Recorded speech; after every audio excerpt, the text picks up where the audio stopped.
Good morning. Good Good morning, morning, sir. Doc.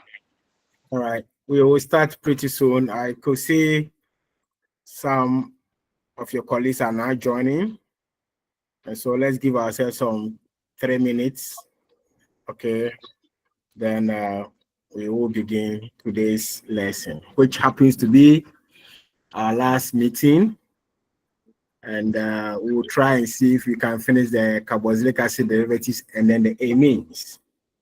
There is another topic, but then the time is so restricted that we might not be able to get to that point. That is the introduction to stereochemistry. So we are likely to end at the amines. Unless otherwise there were to be time and code would have given us an extra 1 week, we could have finished that aspect of the course, stereochemistry. But for now, we will try and finish with the amines. Well noted, Doc. Thank you.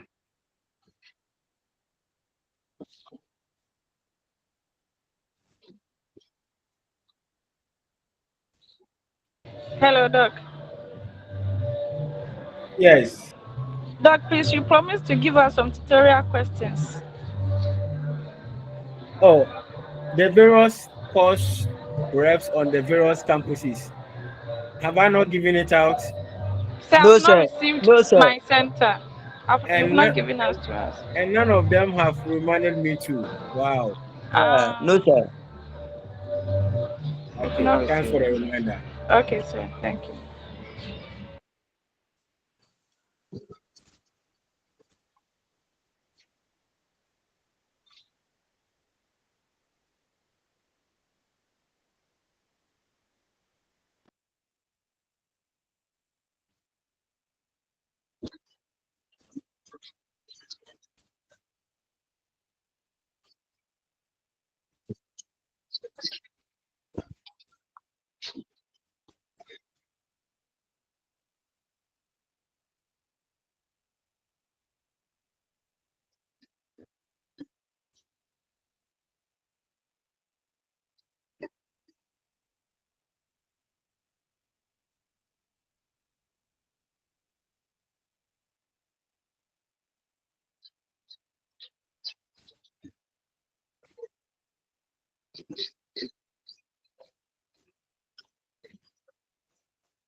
All right. Good afternoon once again. Good afternoon, Doug. Good afternoon, Doc. Yes, I guess we can start. And the previous week we started with the carboxylic acids, and in the reactions of carboxylic acids, we realized that a carboxylic acid can react with an alcohol, and that will give you an ester product and water as a byproduct. So what it means is that we can derive or form esters from carboxylic acid. So an ester becomes a derivative of what? Carboxylic acid. Then again, we said when you have carboxylic acid, it can react with ammonia or primary and secondary amines to give you an amide. So what it means is that amides are derivatives of what? Carboxylic acid. We can get them from carboxylic acid. Then we said that you can also react carboxylic acid with thionyl chloride, PCl3, PCl5 to form an acid chloride. And so again, acid chlorides are said to be what? Derivatives of what? Carboxylic acid. So the various reactions of carboxylic acid which give other products, other class of compounds, those compounds are said to be what? Acid derivatives. So today, quickly, we're going to look at this derivative of acid, one after the other, and then we will then jump into the last class of what? Functional group for this course, that's the amines. All right. So for an acid derivatives, the carboxylic acid functional group is bonded to a C double bond O, a carbonyl, and an OH. So when the OH is there, it's carboxylic acid. Now when we replace the OH with chlorine, it's called an acid chloride. Now when we replace the OH with what? An alkoxide group, it's called an ester. And when you replace the OH with an amino group, you form the amide. And then when you replace the OH with a COO or COR, you form the anhydride. So these are the four acid derivatives that we'll be looking at. So the acyl group is common to all of them. And then when you replace, well, this portion is an OH, then that's the carboxylic acid. If you replace it with a chlorine, it's acid chloride. If you replace it with an amino, it's an amide. If you replace this one with an alkoxide group, you form an ester. So depending on the groups that you are substituting, you get the various derivatives. So you can see them here. This, you can see the OH is there, so that's carboxylic acid. Now the OH is being replaced with chlorine, and so that gives you what? Acid chloride.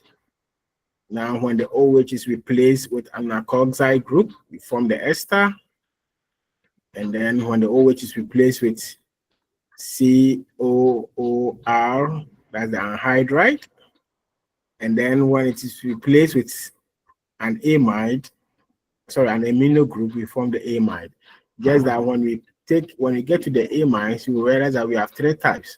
We have the primary amide, the secondary amide, and the tertiary amide. So we'll be looking at the classification of what? Amides.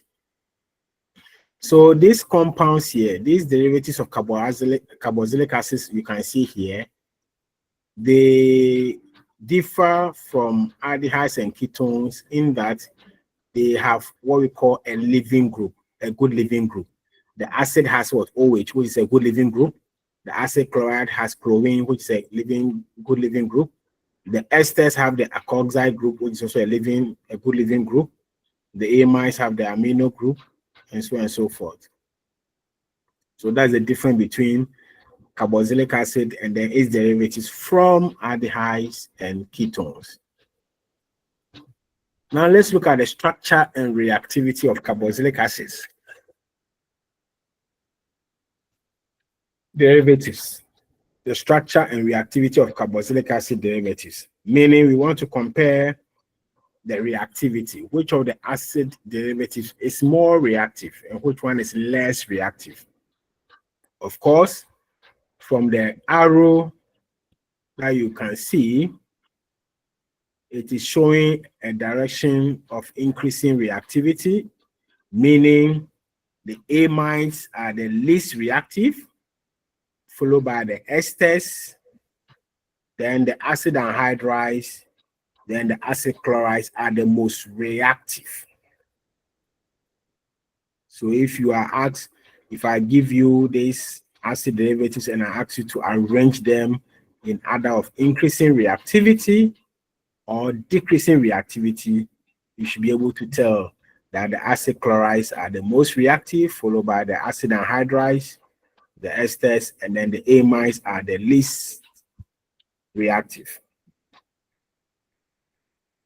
Now, this reactivity of the acid derivatives, we know is based on the resonance stabilization.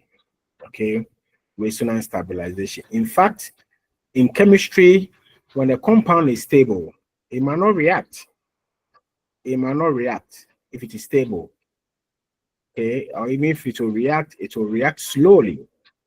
So those compounds which are not stable, which are highly unstable, they are the ones that will quickly react to form a stable form or a stable product. So the reason why the amides are the least reactive is because the amides are the most stable. The carbon bonding nitrogen bond is significantly stabilized through resonance. Okay, so when the carbon nitrogen bond here is stabilized through resonance, then definitely it might not want to react because it is already stable, and that's why the amides are the least reactive. But if you consider the acid chlorides, the carbon chlorine bond is the least stabilized. It is not stable at all. So you expect that because it is not stable, then quickly it will react to form a stable intermediate or a stable product.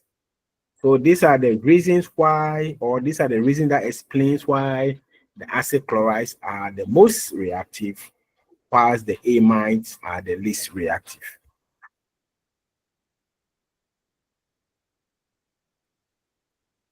Now, all the acid derivatives or the acid derivatives are prepared directly from the carboxylic acids. Okay, they are prepared directly from the carboxylic acid. Then the least reactive acid derivative, that's the amides and then the esters, they are more readily prepared for more reactive acid derivatives like acid chlorides and anhydrides. Meaning, yes, you can also prepare the amides and then the esters from carboxylic acid, but then their reactivity is so slow that the final product that you are forming will be forming smaller amounts. You get a low yield. So if you want a high yield and then the reaction to move on faster, then it's better you convert the carboxylic acids to an acid chloride or anhydride before you form your amides or esters with them. So if you have a carboxylic acid, you can form an ester, you can form an amide, you can form an anhydride, you can form an acid chloride. Then when you have an acid chloride, you can use that one to form an acid anhydride, an ester, and amide.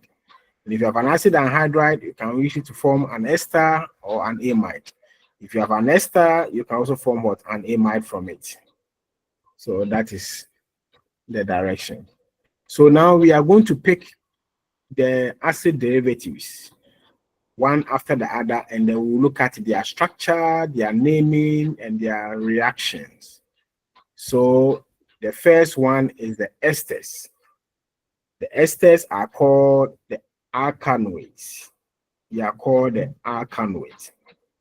So whenever you see an alkanoid, we are referring to esters. And this esters is not the name ester, okay? This is the organic compound ester. So what is it about esters that we need to know? One of them is how to name them. And in naming them, we start from the acid stem, and then we end with what? The alcohol stem. What it means is that a carboxylic acid has the two components, the acid and then the alcohol, because they are formed by a reaction between a carboxylic acid and an alcohol. So a carboxylic acid will join with an alcohol to form ester. So after forming the ester, you should be able to tell that this portion here is the carboxylic acid portion or end, and then you should also be able to tell that this portion here is the alcohol portion or stem. So every ester has the acid stem and then the alcohol stem. So if you want to give, I'm coming. If you want to give a name to an ester, the alcohol stem comes at the start of the ester name, and the acid stem provides the second part of the name, which more or less is the parent name, and that is the alkanoid parent name. So the parent name, which is going to come from the acid stem, you consider the corresponding alkane name. If it's a 3-carbon alkane, that is propane. If it's a 4-carbon alkane, that is butane. You consider that name. Then the last letter E is replaced with what? OATE, noate. Okay, it's replaced with this, so that becomes. So if it is ethane, a 2-carbon, it becomes what? Ethanoate. If it is a 3-carbon, propanoate. 5-carbon, pentanoate. 6-carbon, hexanoate. 8-carbon, octanoate, and so on and so forth. By which the alcohol stem would have come first before this acid stem. So look at this one. This is an ester, but then if you look at this ester, the portion labeled with the red is the acid stem, and the portion labeled with the blue is the alcohol stem. Remember, in the esterification reaction, in forming esters, the OH from the acid and then the hydrogen from the alcohol is removed as what? A molecule of water. It's removed as a molecule of what? Water. So when you form the ester, the red portion here, where the carbonyl functional group is the acid stem, and then this other group is the alcohol stem. So we are saying that if you want to give the name, you start with the alcohol stem. How many carbons do we have in the alcohol stem? There are 3 carbons. And the 3-carbon, if it's considered a substituent, is proper. So more or less in naming esters, we are naming or we are considering the alcohol stem here as a substituent. We are considering the alcohol substituent here, alcohol stem here as a substituent. And it involves 3 carbon. So a 3 carbon substituent will be what? Propyl. Propyl. And you begin the name with what? That's the alcohol stem, propyl. Then the acid stem has 2 carbons. Again, a 2 carbon acid stem from the name ethane. Ethane has 2 carbons. But then the ethane, the last letter E, is replaced with what? O A T E. And then you have what? Ethanoate. Ethanoate. Ethanoate.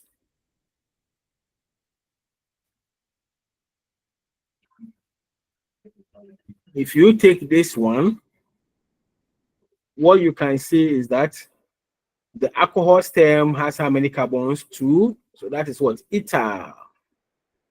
Then the acid stem from here has 3 carbons. So from propane, you are going to get what? Propanoate. So the name will be what? Ethyl propanoate. Ethyl propanoate. So that is how we name esters. That's how we name esters. Hello, sir. Yes. Hello, sir. Sorry, please, I just want some clarification here. I think earlier when you were starting, you mentioned that, if I'm correct, that you start rather with the acids and then I think it ends with the alcohols. But then I think the further explanation is giving a different perspective. I don't know if I'm correct. Okay, so I said the ester has an acid stem and then the alcohol stem. And that if you are naming, the acid stem becomes the parent name. Okay, that's where you add the noate. So you get the alkanoate. But then the alcohol stem is considered like the substituent. And we all know that you always have to name substituent before the parent name comes in. So Yes, it's sir. rather the alcohol stem that comes first, and then you end with the acid stem. All right, thank you, sir. Now, esters are very useful and very important organic class of compounds. In fact, they have a lot of uses, medicinal and other uses. Most esters serve as flavoring substance. And there are some common ones you can see on the screen. Most of our fruits, banana, pineapple, rum, orange, pear, apple. You see, these fruits have unique smell. The smell of banana is different from pineapple. The smell of pineapple is different from orange. The smell of orange is different from apple. And each fruit and its unique smell is as a result of a particular ester that is found in that fruit. The particular ester that is found in that fruit gives it its unique smell or flavor. So in apple, the type of ester that is found in apple is this one, methyl butyrate. Okay, that is the common name. If you want to give the IUPAC name, that will be what? Ethyl butanoate. Ethyl butanoate. Sorry, methyl. 1 carbon. The alcohol N is a 1 carbon, so that's methyl. Then the acid stem is 4 carbon, so butanoate. So methyl butanoate is the ester found in apple, and it gives apple its flavor. In orange, we have this one, octyl acetate. That's the common name. But if you want the IUPAC name, then you realize that this is the alcohol end. How many carbons? 1, 2, 3, 4, 5, 6, 7, 8. So from octane, that would be what? Octyl. And then the acid stem has 2 carbons. So octyl ethanoate. Octyl ethanoate. That will be the IUPAC name. So for this strain, I have only given you the common names in brackets, and because we have just looked at how to give the IUPAC name, I am also showing you how to give the IUPAC name as well.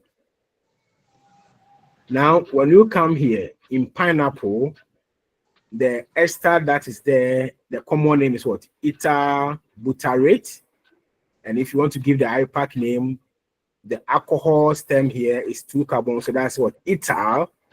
And then the acid has 4 carbons, so that's what? Butanate. So ethyl butanate, and so on and so forth.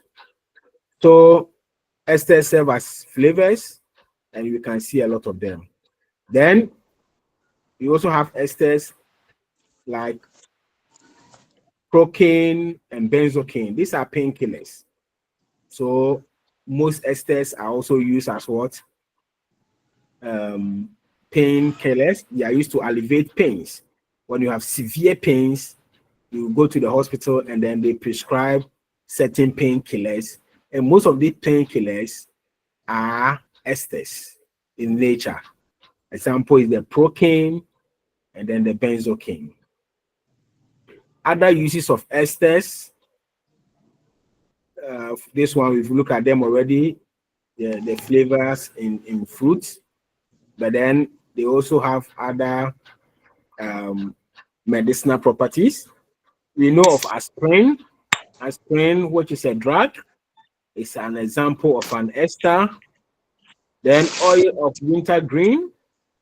Oil of wintergreen is also what? A drug. This is also an example of what? An ester. Please hold on. I think we are getting some feedback. I don't know. Please mute yourself. Then beyond this uses that we have looked at, esters can also be used as what? Adhesives. Okay, as an adhesive substance. Then esters, because of their unique flavor and smell, we also use them in perfumes. So most of our perfumes, body perfumes, and other type of perfumes that we use, okay, are esters. Then as flavors in food, in the food industry, esters are used as what? Flavors. In drugs, they are used as what? Painkillers. Okay, so these are all uses of what? Esters. And we've done the naming already. Now, how are esters formed? Esters are formed when a carboxylic acid and an alcohol react in the presence of an acid catalyst. Okay. Now, the process, the reaction, the process that leads to the formation of the ester is called esterification reaction. The process that leads to the formation of the ester is called what? Esterification reaction. So when we talk about esterification reaction, we're talking about a carboxylic acid in here reacting with an alcohol in the presence of what? An acid catalyst, and then you form your ester and water. Now, this reaction is catalyzed by an acid, and the common type of acid that we normally use is either sulfuric acid or phosphoric acid. Sulfuric acid or phosphoric acid is what we normally use. But then, when you form your ester, note that the esters are also easily hydrolyzed to form back the acid and then the alcohol. So when there's an ester and then there's water, water can react with the acid and breaks the ester down back to what? The starting material, which is the acid and then the alcohol. So you can see that in an esterification reaction, the equation, it is showing what? A reversible what? Reaction. Okay, the reaction is what? Reversible. And so for that reason, it is difficult to form the esters in good yield, because as you are forming the esters, the water that is formed as a byproduct reacts with the esters and breaks it down to form the starting material again. So you hardly get a good yield of your final product.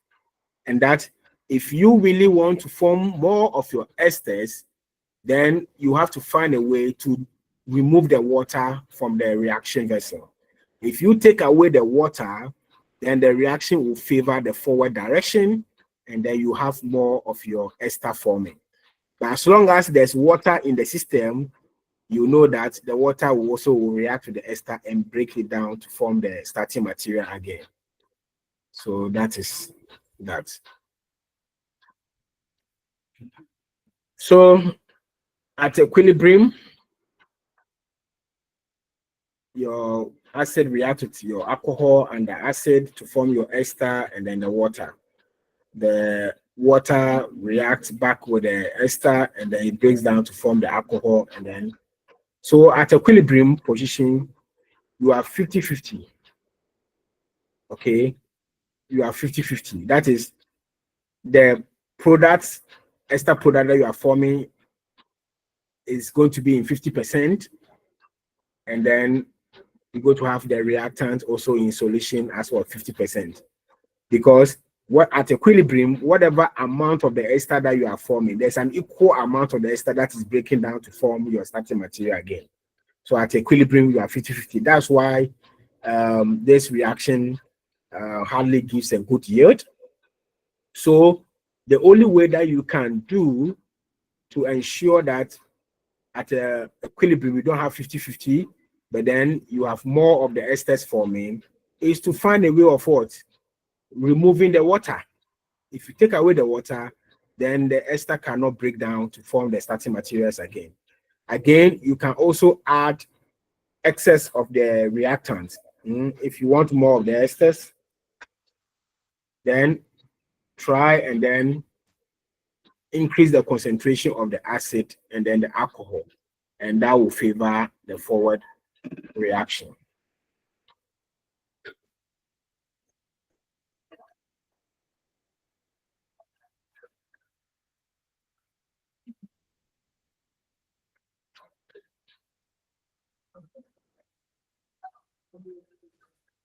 Now, how does esters react? Reactions of what? Esters. How does esters react? We have hydrolysis, which is what we have just looked at. Hydrolysis of ester means adding water to an ester, okay, and that will form back your carboxylic acid and alcohol. But in the hydrolysis reaction, we have what? Acid hydrolysis and then what? Alkaline hydrolysis. And so the acid hydrolysis will form the alcohol and then the carboxylic acid, but then the alkaline hydrolysis will form the carboxylate ion and then the alcohol. Then how does esters react with Grignard reagents and then reduction of esters?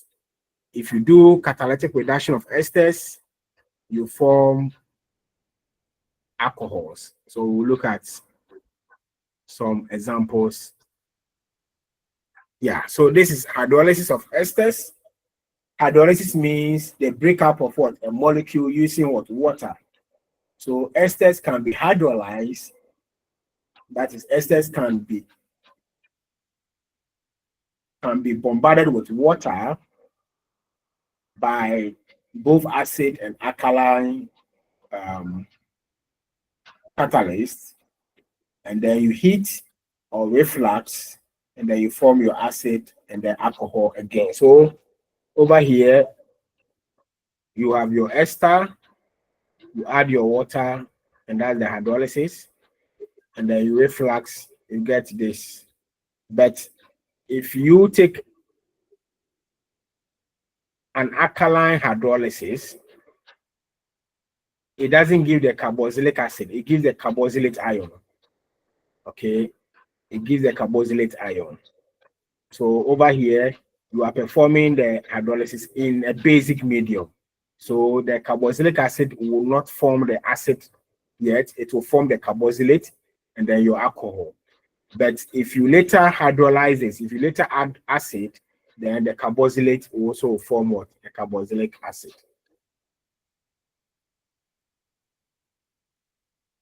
So a more accurate way of representing this is that, so if the base is a sodium hydroxide, then I'll form the sodium, what do you call the sodium salt of the carboxylate, and then I'll form my alcohol. But if I'm to hydrolyze this sodium carboxylate, and then that will give me my carboxylic acid from it. So this is just a more representation. In a basic medium, you form the carboxylate or the sodium salt or the carboxylate ion, and then an alcohol. The alcohol stem will always form an alcohol, but then the acid stem, if it is in an alkaline medium, you form the carboxylate salt. But if it is in an acidic medium, you form the carboxylic acid and then the alcohol straight.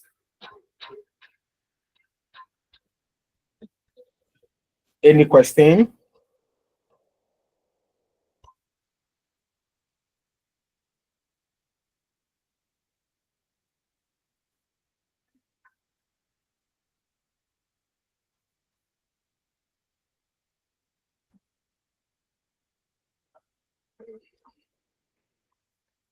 All right, so let's move on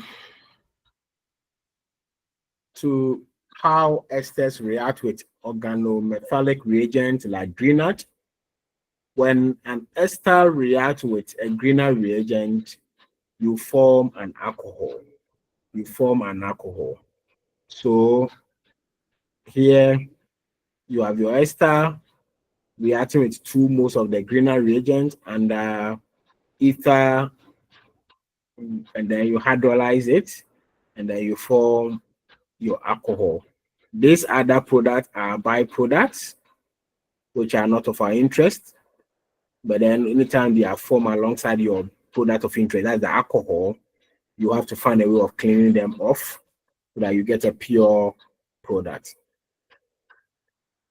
Then reduction reaction. So again, creating the picture for you to see how esters are. There's a line here. So over here is the acid stem, and then over here is the alcohol stem. Please, anytime you reduce an ester, the alcohol stem forms back the alcohol straight away. The alcohol stems will always give you an alcohol. Then the acid stem will also give you an alcohol. Remember, when we were dealing with alcohols, primary alcohols were said that when they are oxidized, we get a carboxylic acid. When you oxidize a primary alcohol, you get a carboxylic acid. So if the acid stem is also reduced, you form back the primary alcohol. It's just the reverse reaction. Then if you have an ester, but you don't want the acid stem to be reduced to an alcohol, okay, then you make sure you don't use a strong reducing agent like lithium aluminum hydride. Lithium aluminum hydride here is a very strong reducing reagent. So when it is reducing the ester straight away to the alcohol. But if you remember in the oxidation reaction of alcohols, we said first the primary alcohols are first of all oxidized towards aldehydes. But then the aldehydes are also further oxidized towards carboxylic acid. So if you use a strong oxidizing reagent, the primary alcohol do not end at the aldehyde product, it goes to the acid. And that if you want an aldehyde product, then you either distill off quickly as the aldehyde is forming, or you use a mild oxidizing reagent, which we saw one as what? PCC, pyridinium chlorochromate. That one will give you the aldehyde product. So the same thing applies to the reduction.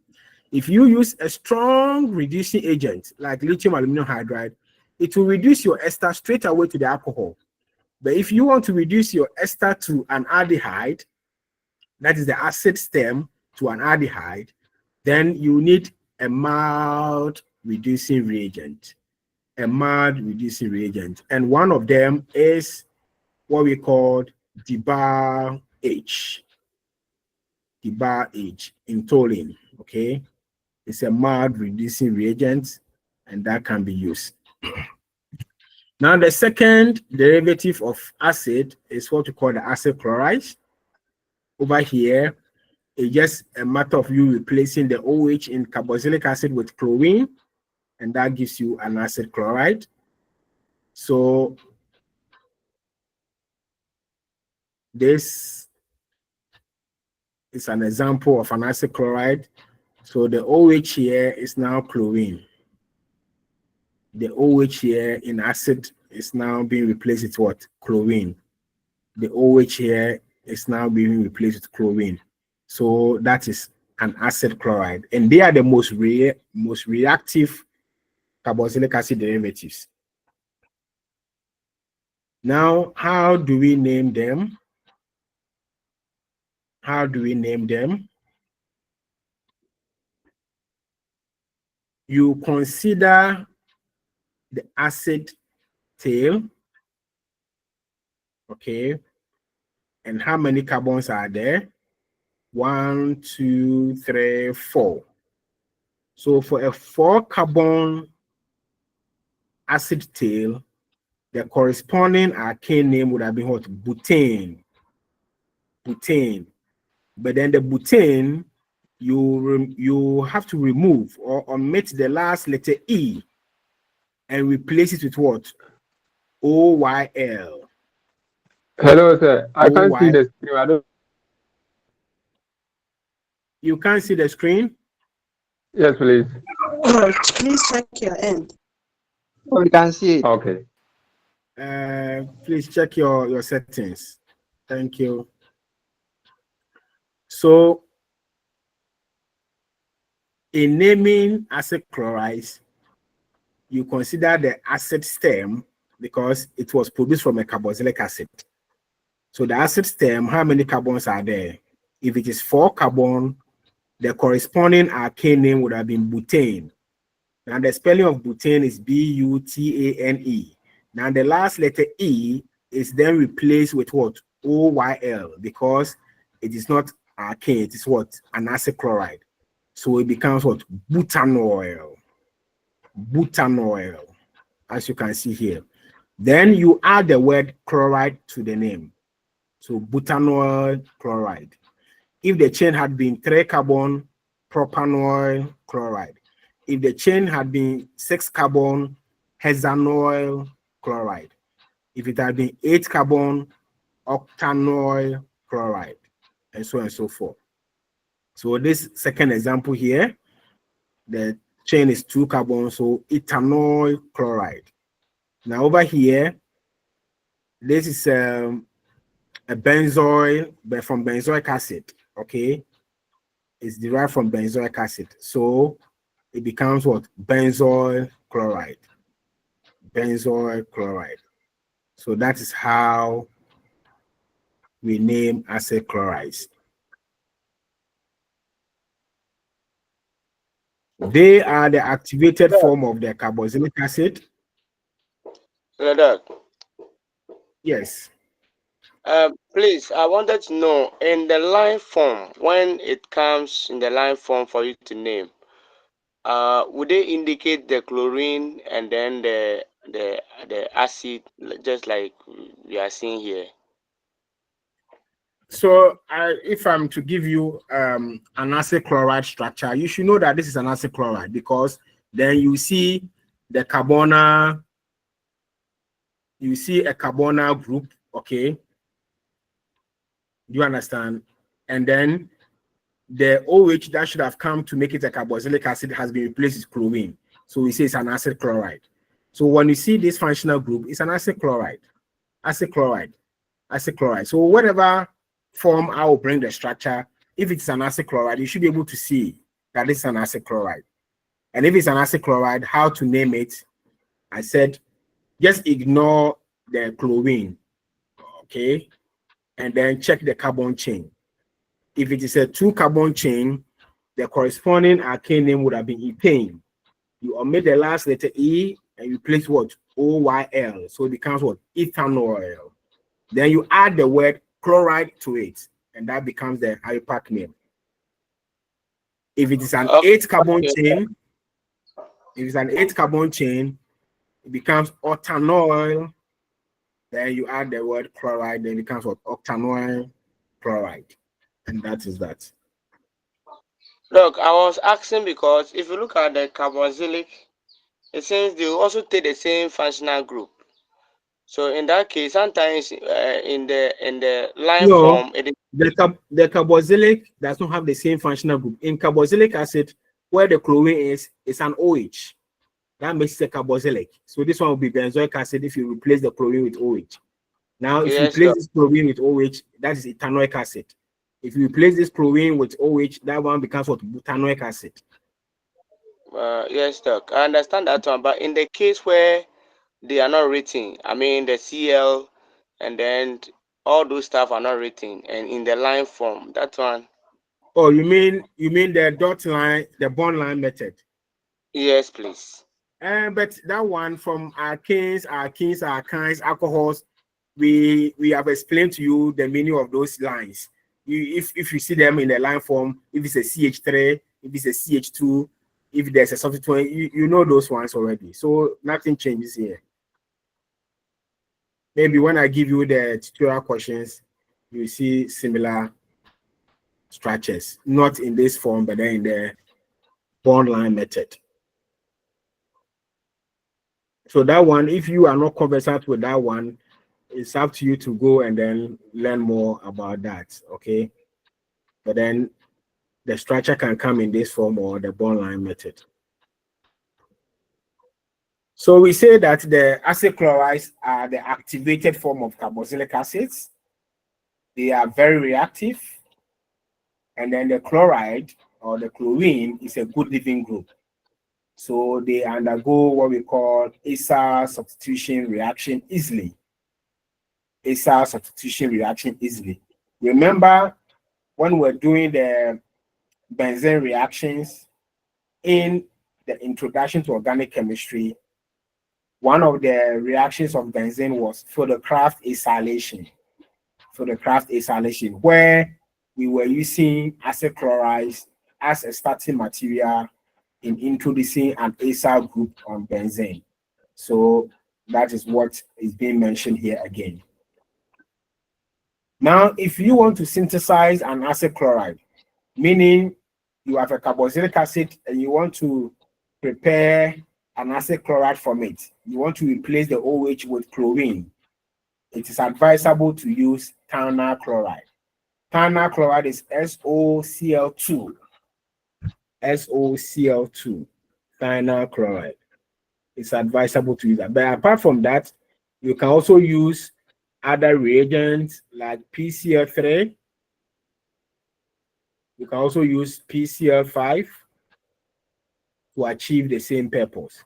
So if I have this carboxylic acid here, my target is that the OH here, the acid hydroxy group here, is a good living group. So if I replace this OH with chlorine, I'm forming what? An acid chloride. But in forming the acid chloride, what can be used to introduce the chlorine can be any of this: phosphorus trichloride, phosphorus pentachloride, and then the tannal chloride, SOCl2.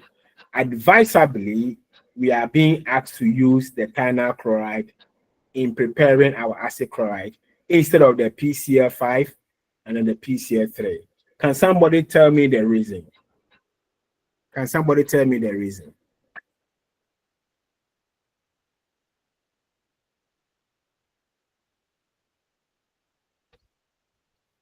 Why do we say the preparation of acid chloride in the use of what? Tannal chloride is a neat reaction, it's a clean reaction, and that one is more preferred than using PCl3 and PCl5. Anyone?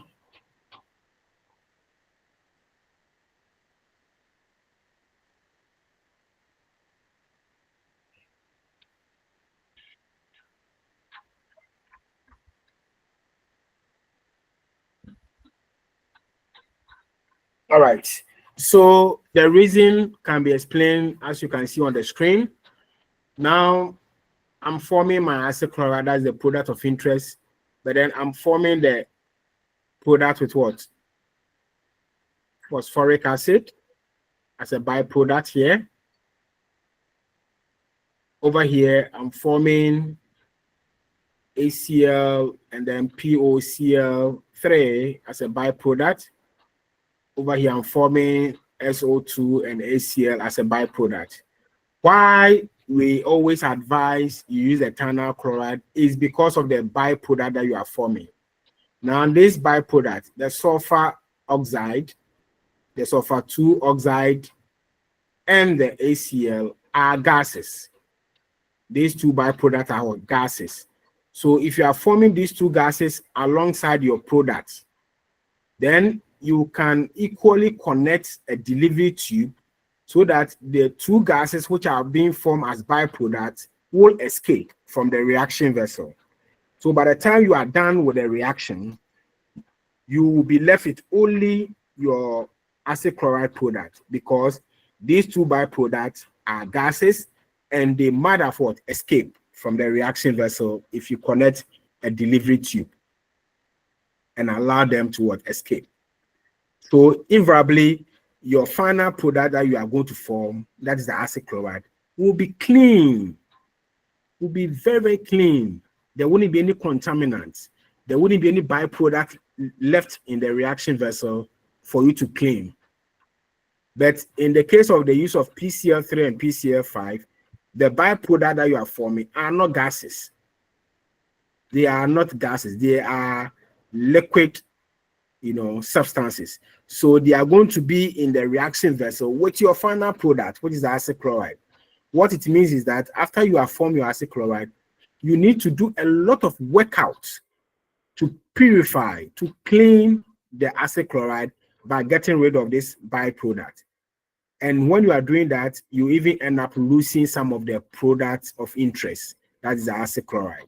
So that's why we are saying that, yes, you can use PCl3, PCl5 to achieve the same product as SOCl3, Cl2, but then it's advisable to use this one, because in that case, you are going to get a very neat product, okay? A product that's not contaminated with any byproducts. I hope the reason is clear now. Yes, Doc. Yes, Doc. So I have an acid, I react with my ethanol chloride, and then it's classified as what? Neat. Neat in the sense that I'm forming my acid chloride here, and then these two byproducts, the SO2 ACl, they are gases, so they will escape, leaving behind my acid chloride.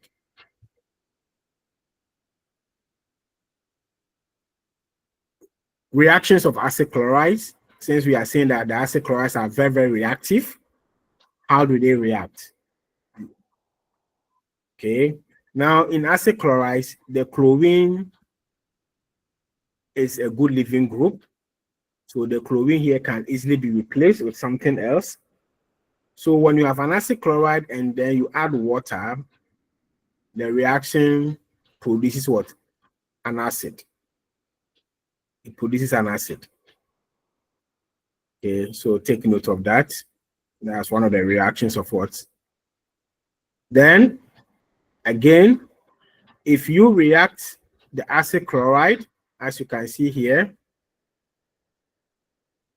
with a base,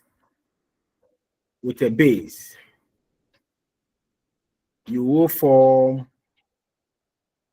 the sodium salt of the carboxylate ion.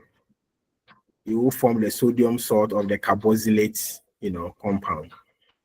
And then if you will react with an alcohol in the base, you form an ester.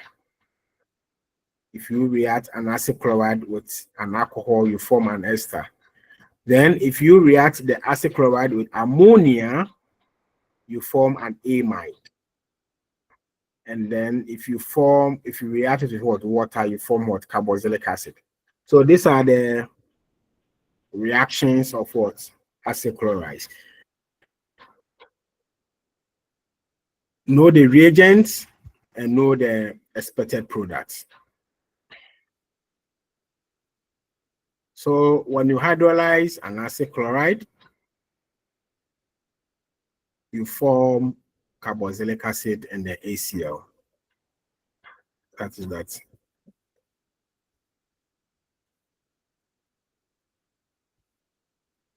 So this is an acid chloride. You react with an alcohol and then you form what? An ester. So I'm just giving you more examples of the reactions of what? Acid chlorides, either in forming esters, in forming amide, in forming an acid. So take note of that. Then the third derivative of carboxylic acid is what we call the acid anhydride. Acid anhydride. So over here, they can be prepared, the acid anhydrides can be prepared from acid chlorides because the acid chlorides will react with carboxylic acids to give the anhydride. So if I have my carboxylic acid, one, I can react with a base. Of course, if you have an acid and a base, it's a neutralization reaction. A neutralization reaction leads to the formation of what? A base and water. So I can form the sodium carboxylate, which is a salt, and then I react with what? My acid chloride. But again, you know how to form acid chloride from acid by reacting the acid with what? Ternal chloride. And so the acid chloride and then the salts form will then couple to form the anhydride product. Then you have an acid chloride, you react with a primary amine, you form a secondary amide. You have an acid chloride, you react with a secondary amine, and then you form what? A tertiary amide, and so on and so forth. So I've talked about all of them. It's just giving you more examples and more illustrations. So that is the structure of acid anhydride, as you can see. That's the functional group, the anhydride. Now, if you look at this particular acid, that is acetic acid. A common name is acetic acid. The IUPAC name is what? Ethanoic acid. So this one, two most of this can form the anhydride here. So when you have an acid anhydride like this, it means you can tell the type of carboxylic acid that was used, because when you break this bridge here, then it means that this is a 2-carbon acid, this is a 2-carbon acid, and the 2-carbon acid is what? Ethanoic acid, that's the IUPAC name, or acetic acid. So the naming of anhydride, you make use of what? The corresponding acid name. So this one was formed from acetic acid, that's the common name. So the name will be what? Acetic anhydride as the common name. And this acetic acid, the IUPAC name is ethanoic acid. So if you form an anhydride from ethanoic acid, then the IUPAC name will be what? Ethanoic anhydride. So the corresponding acid name, then you add what? Anhydride to it. So this one is an anhydride, but if you check, each chain has how many carbons? 3. So it means it was formed from a 3-carbon acid. And the 3-carbon acid is what? Propanic acid. So that's the common name. So then the name will be what? Propanic anhydride as a common name. But if you want the IUPAC name, then to do a propanoic anhydride, because you needed propanoic acid to form this particular anhydride.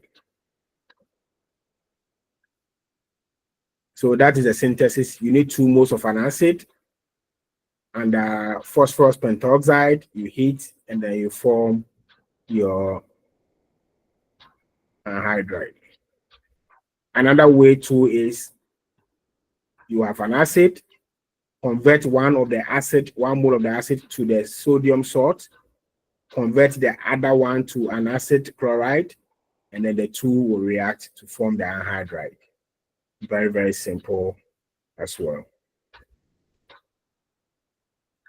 So advisably, if you want to prepare an anhydride from a carboxylic acid direct, okay, then it works well when you have lower the small molecular weight acid, okay. But if the acid is very huge, then you realize that the anhydride that you are forming you will not get a good yield. And so in that context, it's advisable that one, you need two moles of the acid. So convert one of them to an acid chloride like this, convert the other one to a salt form, and then the two will react to form the anhydride. And that is seen as what the best method for preparing anhydrides. Now, all the examples I've given are open chain anhydrides. They also have cyclic anhydrides. Example is this. This is a cyclic anhydride. So it's an anhydride in a ring form. Okay, so it is just the same compound. Here you don't need two different acids, just the same compound, but it has two acid ends or two acid functional group.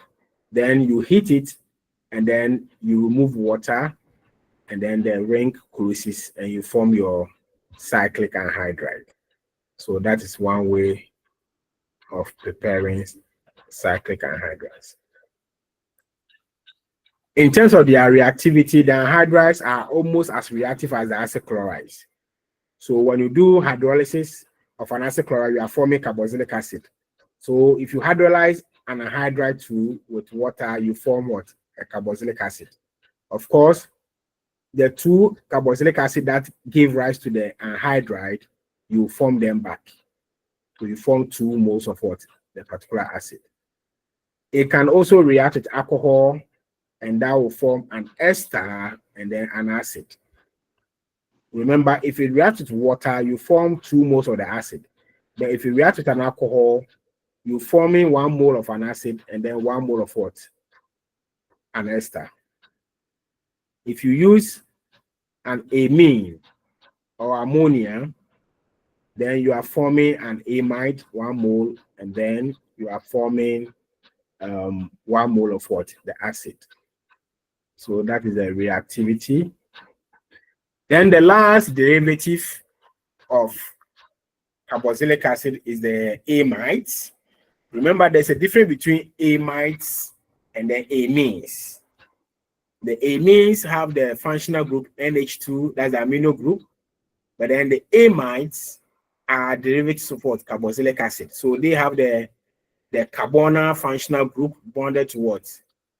Either an amino or substituted amino functional group. There are 3 types of what? Amides. You have the primary amide, secondary amide, and then tertiary amide. And so we will be looking at them pretty soon.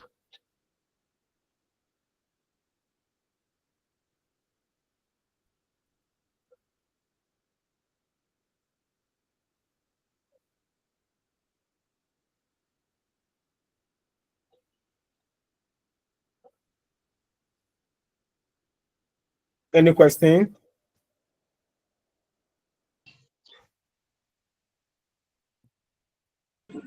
Hello, Doc. Yes. Please, so concerning the models, please, is this one available on our platform? Concerning what? I mean, this model, this carbolytic model, is it available on our platform? Available on your platform? Yes, sir. You mean the lecture slides? Yes, Doc. Check from your, as at last week, I think I had given all slides. Let me check. Your group. Okay, I think I gave up to aldehydes and ketones. Say. Yes. Relax. I Last gave week you up. sent. Hello, I sir. gave up to aldehydes and ketones. Okay, so I am going to send to you the acid derivative and then the amines. Okay, so the various campuses reps, you can send me a hi, and then I will put the lecture slides of the carboxylic acid, the derivatives, and then the amines to you. I gave them Send the to the. tutorial questions too. No, I'm talking about the lecture slides now. Oh, okay, okay. Yes, Okay. please. Thank you, Doc. You do so.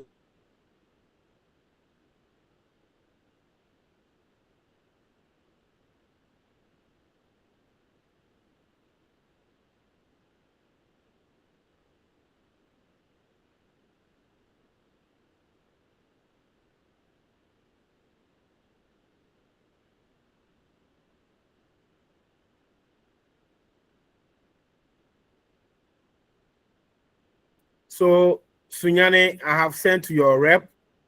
Kaswa, I have sent to your rep.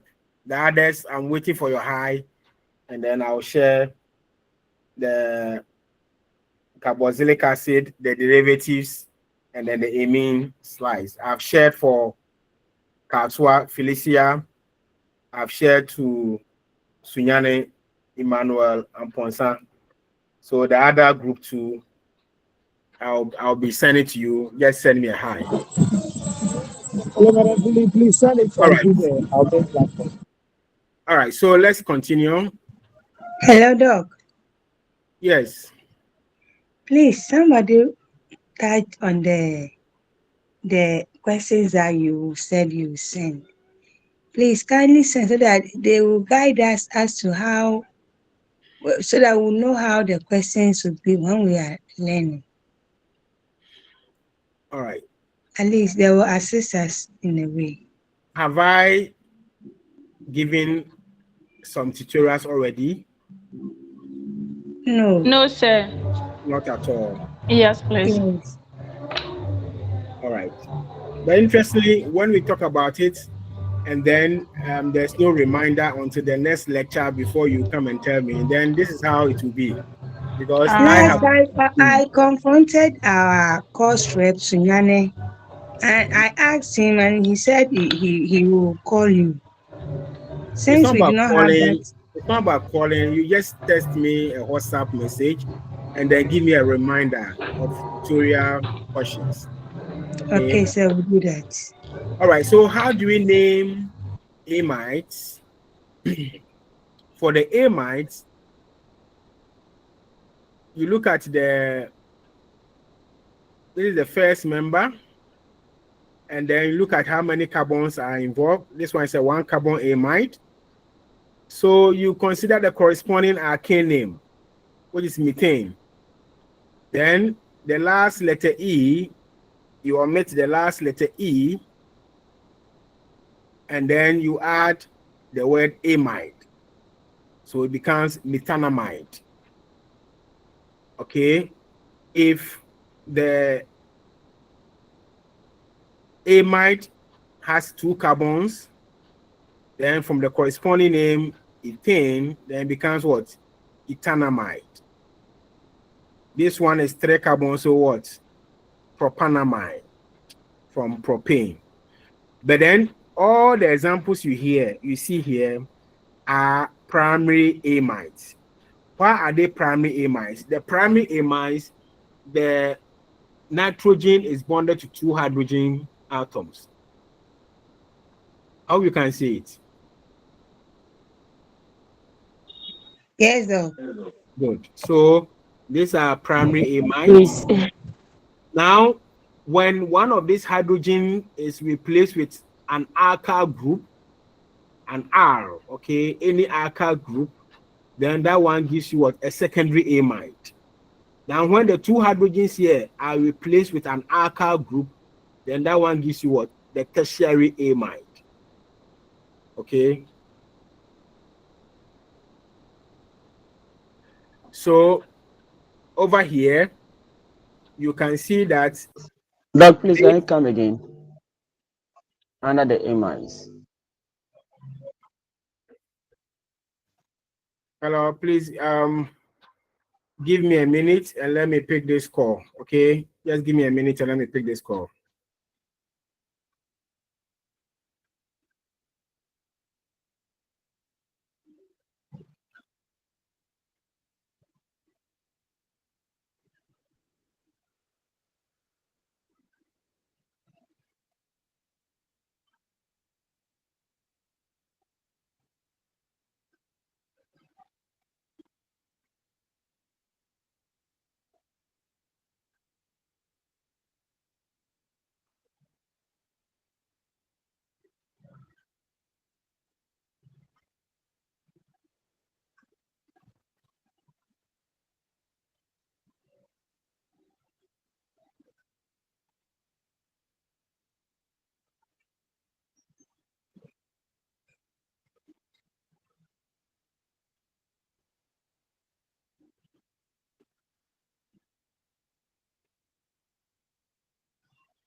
All right. So somebody asked for me to take it again in terms of the classification.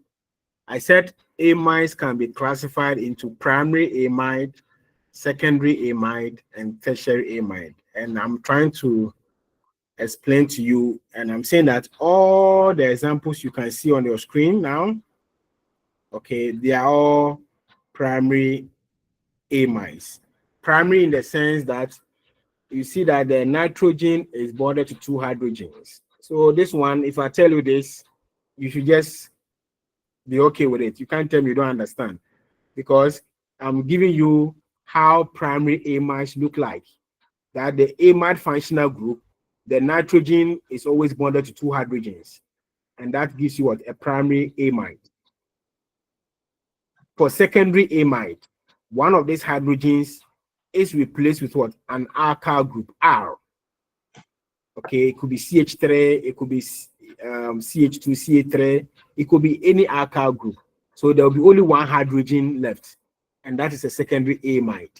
For the tertiary amide, the two hydrogens here have all been replaced with an alkyl group. So you won't see any hydrogen on this nitrogen, and that is tertiary amide.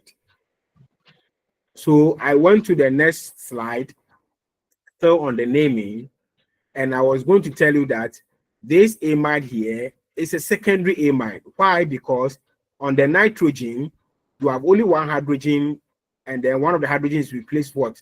One alkyl group. So it's a secondary amide. Then the second example here, you can see that on the nitrogen, there's no hydrogen. The two hydrogens have been replaced with what? Two alkyl groups. So that one is an example of what? A tertiary amide. Is it okay? Yes, please. Okay, sir. So for the, let me go back. For the naming of the primary amides, okay, the number of carbon in the chain, you consider the corresponding arcane name. If it's one carbon, methane. If it's two carbon, ethane. If it's three carbon, what? Propane. Then the last letter in the arcane name, E, must be removed, and then you add the word amide. You join it together. So the one carbon amide becomes what? Methanamide, as you can see here. So you see that the name, the E of the methane is being replaced with what? Amide. The E of the ethane is being replaced with what? Amide. So it becomes what? Ethanamide, propanamide, butanamide, pentanamide, 6, hexanamide, 8, octanamide. That's how the primary amides are named straight away. Okay. But if, let's say, there's a substituent group, then you number the longest chain so that you know the position of the substituent. So assuming there is a chlorine on this second carbon, then it becomes what? 2-chloropropanoamide. Because the chlorine will replace one of the hydrogens here. So it becomes 2-chloropropanoamide. If the substituent is not on the second, but it's on the third carbon, or the numbering should start from where? The functional group. So 1, 2, 3. If there's a chlorine on the third carbon, then that will be what? 3-chloropropanoamide. It might not be only chlorine, but any substituent that does not form part of the longest chain should be named as what? A substituent, as we have always been told by IUPAC rules.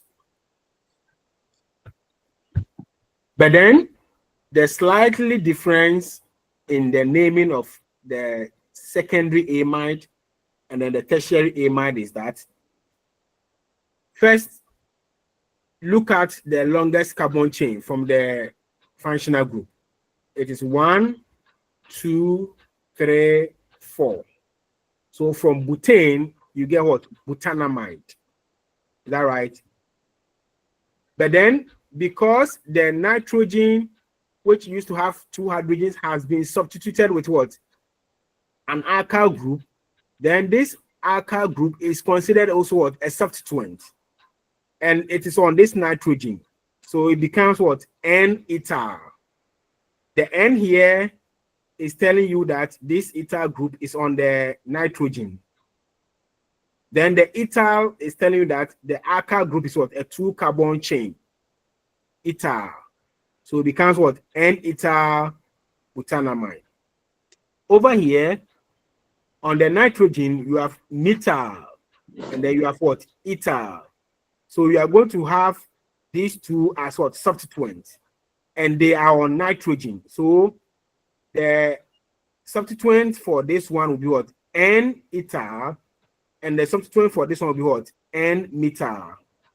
Now you have N-ethyl and then N-methyl. You have to arrange them in alphabetical order. E comes before what? M. So it becomes what? N-ethyl, N-methyl. Then the longer chain is 2-carbon, which is what? Ethanamide. Ethanamide. Now, if the 2 alkyl groups were all methyl, okay, CH3, CH3, then you have N-methyl and another N-methyl. So you don't write them separate and say N-methyl, N-methyl. That one, you introduce the prefix dimethyl, but you bring the positions. So it will be NN dimethyl ethanamide. NN. So between the NN, you bring comma. It's like having 2 methyl groups on a carbon, and the position is 2. You don't say 2 methyl, 2 methyl. You say what? 2, 2 dimethyl. The same thing applies here. Now, synthesis of amines. How do we prepare amines?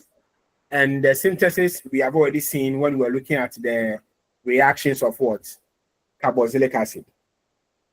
We said when you have a carboxylic acid, it can react with ammonia, and then you form what? Primary amide. If you react with what? A primary amine, you form a secondary amide. And then if you react with what? A secondary amine, you form what? A tertiary what? Amide. These are the 3 types of what? Amides. And how they are prepared. For the primary amide, it's ammonia that you react with acid or the acid chloride. If it's a secondary amide, then you need a primary amine and not ammonia. And if it is a tertiary amide, then you need what? A secondary amine to form it.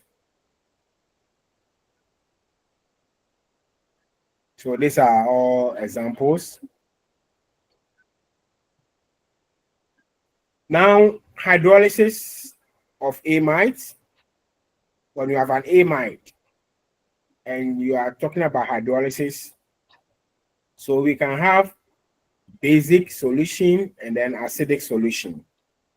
In basic solution, when you hydrolyze an amide, you form the sodium or the alkaline salt of the acid. You will not form the carboxylic acid, but you form the salt form of what? the carboxylic acid, the carboxylate ion. And then if it is in acidic medium, that one you form the carboxylic acid product. If it is in the basic or alkaline medium, you form the carboxylate. If it is in the acidic medium, you form what? The carboxylic acid. So these are just mechanisms to explain further of what I just said. So if it is base, the OH from the base will come in and attack the carbon because the base is nucleophilic and then the carbon is electrophilic. So the OH will bond to this and then the double bond oxygen will break and form a single bond like this. Now, once you form this one, then there can be resonance. So this one can break back to form a double bond, and then the NH2, which is a good living group, will break off into this one. So that gives you your intermediate acidic product here. But you know, this NH2 is a stronger base, so this one will pick on the proton of this one, and then you form the carboxylate ion, as you can see in the last step. But if it were to be in acidic medium, as you can see here, you form the carboxylic acid straight away. So these two are just showing you the details in terms of basic and then alkaline hydrolysis of what amides. Then nitrides. And these are the structure of nitrides. Okay, when you have C triple bond nitrogen, we call them nitrides. And so when you have a nitride, how do you name it? So this is a 2-carbon nitride. And for nitride, you have to consider the corresponding carboxylic name. A 2-carbon acid is called what? Acetic acid. So a 2-carbon nitride, okay, is acetonitrile. If it's a 3-carbon propionic acid, so it becomes what? Propionitrile. If it's a 4-carbon acid from butyric acid, it becomes what? Butyrylnitrile. These are the common names, though, but then let's look at the IUPAC name. For the IUPAC name, just check the nitrile group. How many carbons are there? 2. So a 2-carbon alkane is what? Ethane. So for a 2-carbon nitrile, you write what? Ethane, then you add nitrile to it. So it becomes what? Ethane nitrile. If it's a 3-carbon, the 3-carbon alkane is propane. So you write propane, then you add the word nitrile. So propane nitrile. 4-carbon butane nitrile. 5-carbon pentane nitrile. 6-carbon hexane nitrile. Okay, but then the nitrile group, when you are numbering the longest chain, it should always be from the nitrile functional group, the carbon here, not the nitrogen. We are numbering carbon chain. So 1, 2, 3, 4. So if there's a substituent group, like chlorine here, chlorine is on the 3rd carbon. So that will be 3-chloro. Then the longest chain is 4. So butane nitrile, 3-chloro, butane nitrile, and so on and so forth. Now, synthesis of nitriles, as you can see, when you have an alkyl halide, you react with what? Sodium cyanide or potassium cyanide or hydrogen cyanide in DMSO as a solvent. Then you reflux. What is happening is that the cyanide will replace the halogen. Now, X here is representing all the halogens: chlorine, bromine, fluorine, iodine. So in this reaction, the cyanide, that is the CN from the sodium cyanide, will replace the halogen, and then you form your nitrile. Whilst the sodium metal will pick on the halogen, and then you form that as a byproduct. Then when you have a nitrile and you do acid hydrolysis, as you can see, H plus in water, that will always give you an amide, a primary amide. And then when you also hydrolyze an amide, you get what? Carboxylic acid. Please check and follow this trend, okay? If you do acid hydrolysis on a nitrile, you form an amide. And then if you further hydrolyze, that's acid hydrolysis of an amide, you form carboxylic acid. But this is what we call acid hydrolysis. If it is alkaline hydrolysis, then you form the amide, and then another alkaline hydrolysis, you form the carboxylate. You won't form the acid. You form either the sodium salt of the acid, sorry, the carboxylate ion of what? The salt form of the carboxylate ion. But if it is acid hydrolysis, then you form the carboxylic acid. So these are all examples. Hello, sir. Yes. Can you repeat that where you were saying that if you do acidic hydrolysis on a nitride, you form an amide, and the vice versa that you were talking about? Can you please go over that area for us, for me? What I can say is that when we were dealing with amides, what do you call it? When we're looking at the reactions of amides, we said when you have an amide and you do acid hydrolysis, you form carboxylic acid. But this time around, we are saying that the nitriles, okay, where you have a C triple bond end, which we are calling the nitriles, when you also perform acid hydrolysis, they form an amide. And you already know that amides too, when you have acid hydrolysis, they also form what? Acid. So it's just a repetition of the previous information I've just given. But then the difference between acid hydrolysis and then the alkaline hydrolysis is that the acid hydrolysis will end up with what? Carboxylic acid, but then the alkaline hydrolysis will form the alkaline salts of the carboxylate group. So this is giving more examples, and then that is the mechanism to explain. So this brings us to the end of the carboxylic acid derivatives. Okay, the carboxylic acid derivatives ends here. Now we are going to start with the amines. And let me share the slides on the amine.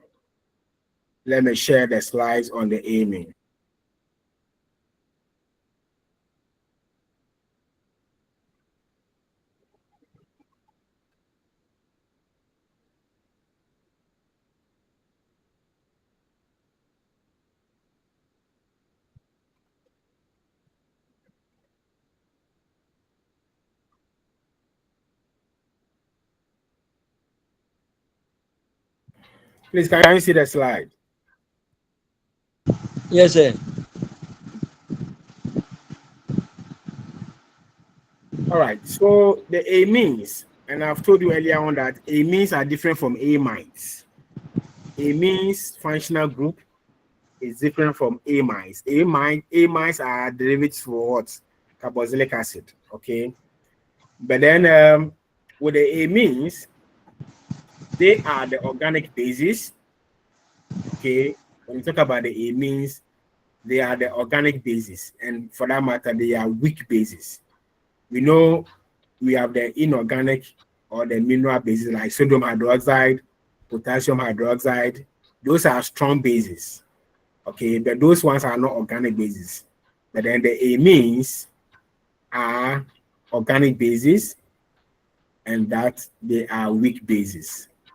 They are also derivatives of ammonia, meaning they can be prepared from ammonia by replacing the 3 hydrogens on the nitrogen in ammonia with what? Alkyl group. Remember when we were starting with the carboxylic acid, I said they are organic acids. So carboxylic acids are organic acids and they are weak acids. Amines are organic bases and they are weak bases. So that is the difference between ammonia and then an amine. You could see that in ammonia, there are 3 hydrogens bonded to the nitrogen atom. But when one of the 3 hydrogens is replaced with an alkyl group, R, then we form an amine. So that is the amine functional group. We will get to know that the amines, we have 3 types. We have the primary amine, secondary amine, and then the tertiary amine.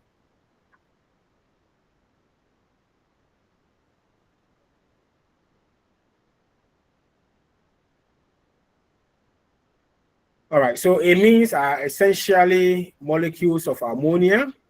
They are organic bases. Their general formula is the RNH2, where R is an alkyl or an area group.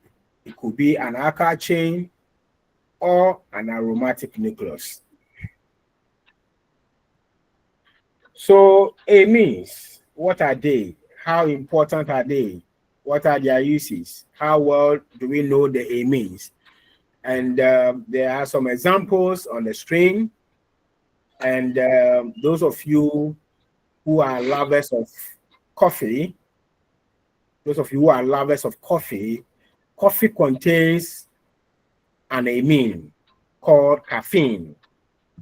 Okay, so the more you take coffee, then you are taking what? Caffeine. Okay, the major component of coffee is what? Caffeine. And this caffeine is what? It's an amine. Then nicotine, those who smoke, okay, tobacco contains nicotine, and nicotine is an amine. Then quinine, I'm sure we all know quinine and the story behind quinine from the cinchona tree bark. It is this structure, okay, the quinine structure here, that when you introduce chlorine here, we call it what? Chloroquine. And of course, most anti-malaria drugs has the quinine moiety or nucleus. So quinine too is an amine. Codeine, morphine, cocaine, all those are examples of what amines. They are all examples of what amines. Then most antibiotics and vitamins also have the amine functional group. Folic acid is one common antibiotic drug, and that has the amine functional group. It also has the amide functional group. Then P-aminobenzoic acid has the amine functional group. Sulfanilamide, that is the amide functional group, and then the amine functional group. So some vitamins, some antibiotic drugs are all said to be amines because they contain the amine functional group. This is how the amine structure looks like.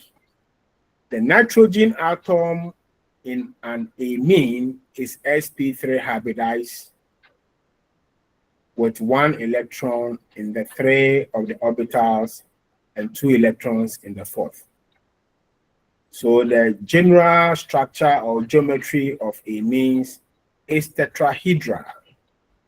It's tetrahedral in shape. Okay, it's like having 4 because now around the nitrogen we have 1, 2, 3 alkyl groups. Then the lone pair here is also behaving like what? A 4th group. Okay, therefore giving it that tetrahedral geometry or shape. The nitrogen is what? sp3 hybridized. Classification of amines. How do we classify amines? And I've said that there are 3 types. We have primary amine, secondary amine, tertiary amine. Remember we said we had primary amide, secondary amide, and tertiary amide. That is different from amines, but then amines are also classified into primary, secondary, and tertiary. Now the classification is that for the primary amine, check the nitrogen here. It has 2 hydrogens on it and only 1 alkyl group. That is primary. For a secondary amine, one of the 2 hydrogens is replaced with another alkyl group. So a secondary amine has 2 alkyl groups and 1 hydrogen. And then the tertiary amine, all the hydrogens have been replaced with alkyl groups. So you see 3 alkyl groups without any hydrogen, and that is what? The tertiary amine. Nomenclature. How do we name them? So first, we'll look at some primary amines, how to name them. We'll look at secondary amines, how to name them, and then some tertiary amines, how to name them.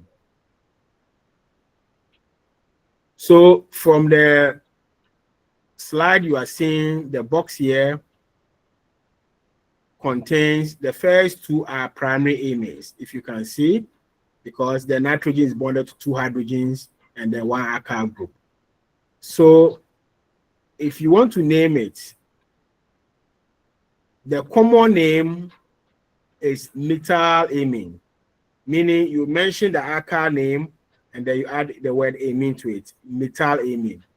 Now here, the alkyl group is what? Ethyl, so ethyl amine. Okay, if the chain is 5, pentyl amine. If it is 6, hexyl amine. That is the common name. The IUPAC name is what is in the blue ink.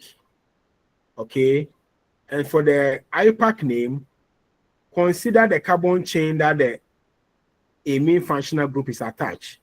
Here it is 1 carbon. And 1 carbon is having a corresponding alkane name as what? Methane. Methane. If you have a 1 carbon alkane, methane. So in spelling methane, the last letter E, then you replace the E with the word amine. So it becomes methanamine. Methanamine. If it is 2 carbon, ethanamine. Ethanamine. 3 carbon, propanamine. 4, butanamine. 5, pentanamine. So from the corresponding alkane name, you omit the last letter E and then you add amine to it. So butanamine, pentanamine, hexanamine, octanamine, and so on and so forth. Then if you look at,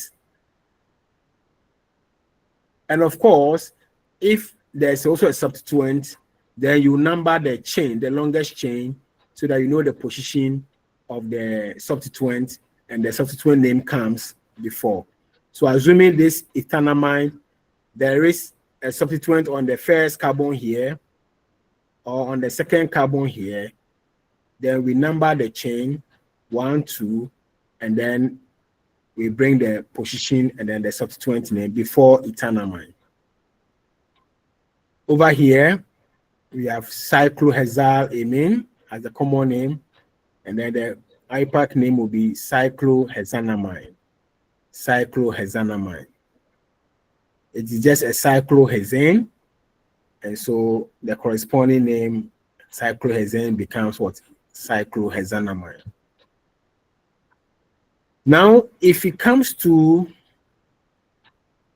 this one, you could see that there is also a primary, it's also a primary amine. Now the longest chain is 1, 2, 3, but then there's a substituent group here, methyl group here, and the methyl group is on the it's on the second carbon. So that will be 2-methyl propanamide. But then because you have numbered the chain, the amine functional group is on the first carbon, so it becomes 2-methyl 1-propanamide. 2-methyl 1. The 1 here is the position of the functional group, the amino functional group.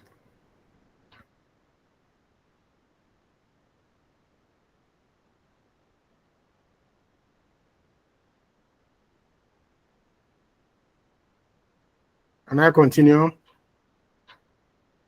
Yes, please. Hello, please. Hello, dog. Hello, dogs. With this one, having only the position of the image being the first one, can you ignore it?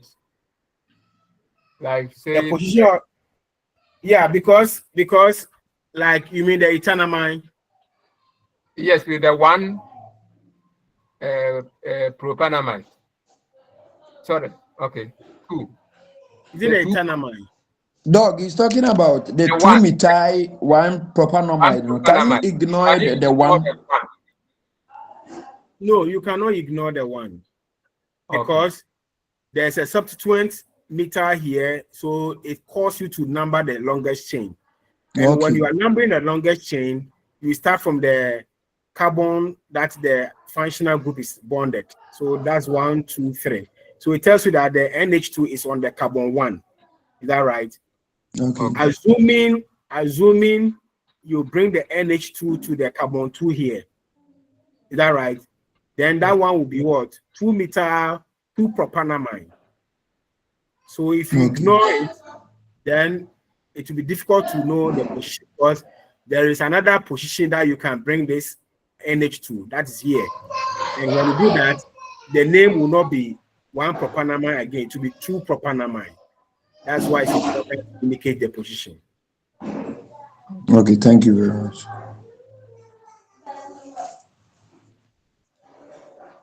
So these are all primary amines, and then you have seen how to name them.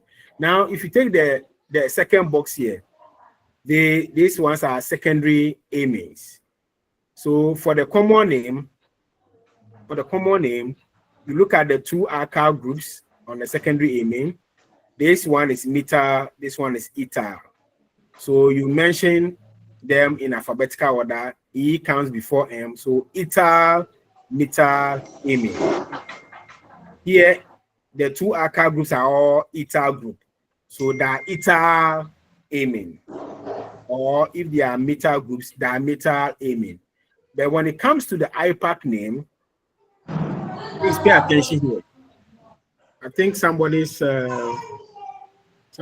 us a feedback.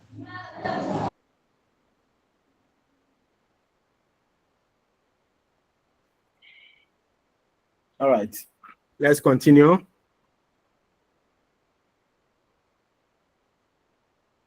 Well, when it comes to the IUPAC name, you see that there are 2 alkyl groups though, but one of them is longer than the other. This one is a 1 carbon chain, and over here is a 2 carbon chain.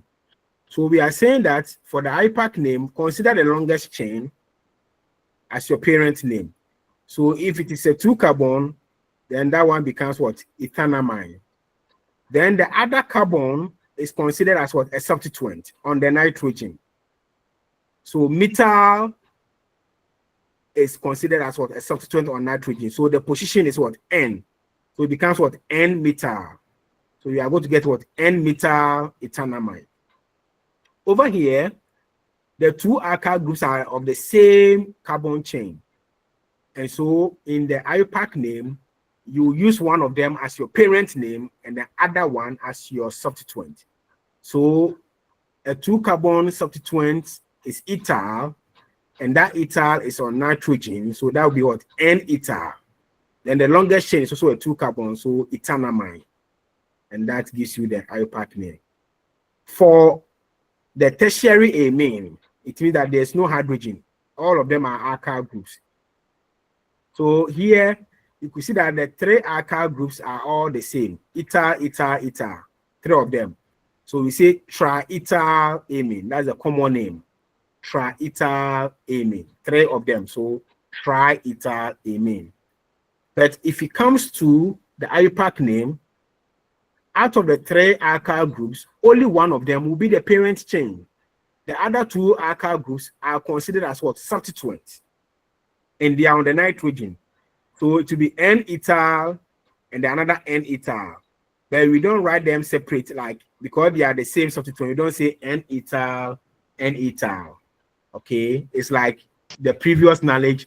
When you have 2 methyl groups, you don't say 2 methyl, 4 methyl. Or you don't say 3 methyl, 3 methyl. but you say 3,3-dimethyl or 2,3-dimethyl. So the same thing here. There are 2 N-ethyl groups, and so you bring their position, that's N, N diethyl ethanamide. Okay. Then if you take this one, it's also a tertiary amine. And here, how many alkyl groups? 3. A 2 carbon chain, a 1 carbon chain, and a 3 carbon chain. Which one is the longest? It is the 3. So the 3 becomes your parent name. Then the 2 and then the 1 are considered as what? Substituent on the nitrogen. So this one will be what? N-ethyl and then N-methyl. Then the longest chain is 3, so propanamide. But then, of course, you number the longest chain, and you see that the N is on position 1. So N-ethyl, N-methyl, 1 propanamide. Now, apart from the alkyl names. Hello, sir. Yes. Sir, but I think the methyl, looking at the is it the secondary or the tertiary one that you just said? The N, you told us that we should consider the one which is directly bonded to the nitrogen. But are you talking about this one? Yes, please.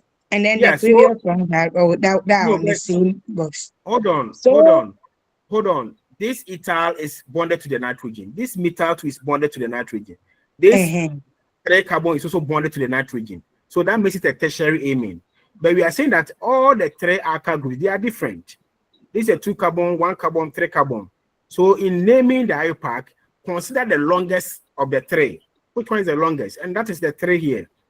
So a 3 chain will be what? Propanamide. But then these other 2 chains are going to be substituent. And this is ethyl, so that will be N-ethyl. And this one is methyl, so that will be what? N-methyl. And you know, in alphabetical order, E comes before M. So you arrange them in alphabetical order: N-ethyl, N-methyl, 1 propanamide. Okay. Doc. Yes. Please, if we transfer this knowledge back to the NN diethyl ethanamide. That's for the amides. Yes, please. Looking at it, if you expand that chain, would you have the ethyl group at one side and then another ethyl group at the other side? Then you consider only one being the substituent? No. So we are saying that, first of all, in naming amines, there are rules, and that's what I'm taking you through. So for a tertiary amine with 3 alkyl groups, okay, if all the alkyl groups are of the same carbon, one of them can be the parent chain, not all the 3, not 2 of them. A parent chain is just 1. You select the longest continuous carbon chain. That's what we always know for IUPAC groups. So you cannot select 2 chains. Okay. Okay. And then how do you have a common parent? How do you have a name for 2 different chains? It is 1, and then the number of carbons in that chain will help you know the parent name. The other 2 alkyl groups are considered substituents, and in this case, they are bonded to the nitrogen, so their position is the N. So if it is ethyl, it becomes N-ethyl, N-ethyl. But we saying that we don't write them separate, like N-ethyl, another N-ethyl. So you write NN diethyl because they are the same. If they are different, then you can say, as the last one is showing here, you have N-ethyl, N-methyl, and then the longest chain, propanamide. Okay.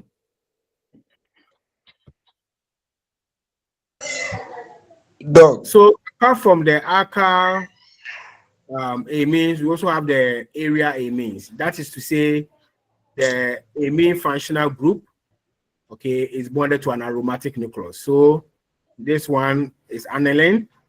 We saw aniline in the introduction to organic chemistry, and the IUPAC name is what? Benzenamide. So the aromatic nucleus is benzene. So you add amine to it. You omit the last letter E and add amine, so it becomes benzenamide. Now, this one is a primary aromatic amine. But this one is a secondary aromatic amine, meaning there is a methyl group on the nitrogen. So that would be what? N-methyl, then benzenamide. Okay? You add that one to it. So take note of that.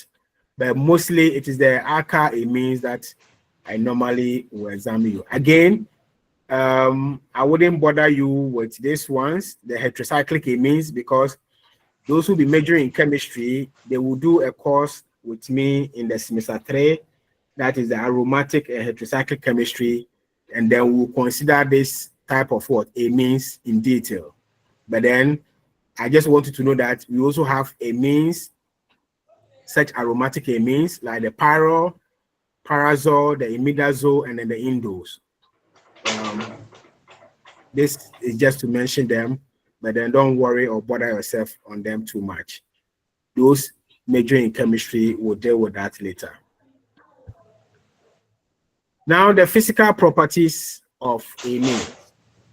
And when we talk about the physical properties, we are talking about boiling point, melting point, solubility, and then the others. So the carbon-nitrogen bond is naturally polar. So that makes amines polar. Okay, so if amines are polar, then you expect them to be soluble in what? Water, which is a polar solvent. So again, because of the polarity, hydrogen bonding is possible, but then the hydrogen bonding is possible in only primary and secondary amines, because in primary amines, there are 2 hydrogens on the nitrogen. In secondary amines, there's 1 hydrogen there. The tertiary amines cannot form hydrogen bonding because if you look at the structure of tertiary amines, there's no hydrogen there for it to use it to form a hydrogen bond. Okay, so if you are comparing boiling points, okay, then we know hydrogen bonding add up to what? The strength of the bond is the strongest of the van der Waals forces. So in the primary amines where you have 2 hydrogens to be involved in hydrogen bonding, then you expect that the primary amines will have higher boiling point than the secondary amines.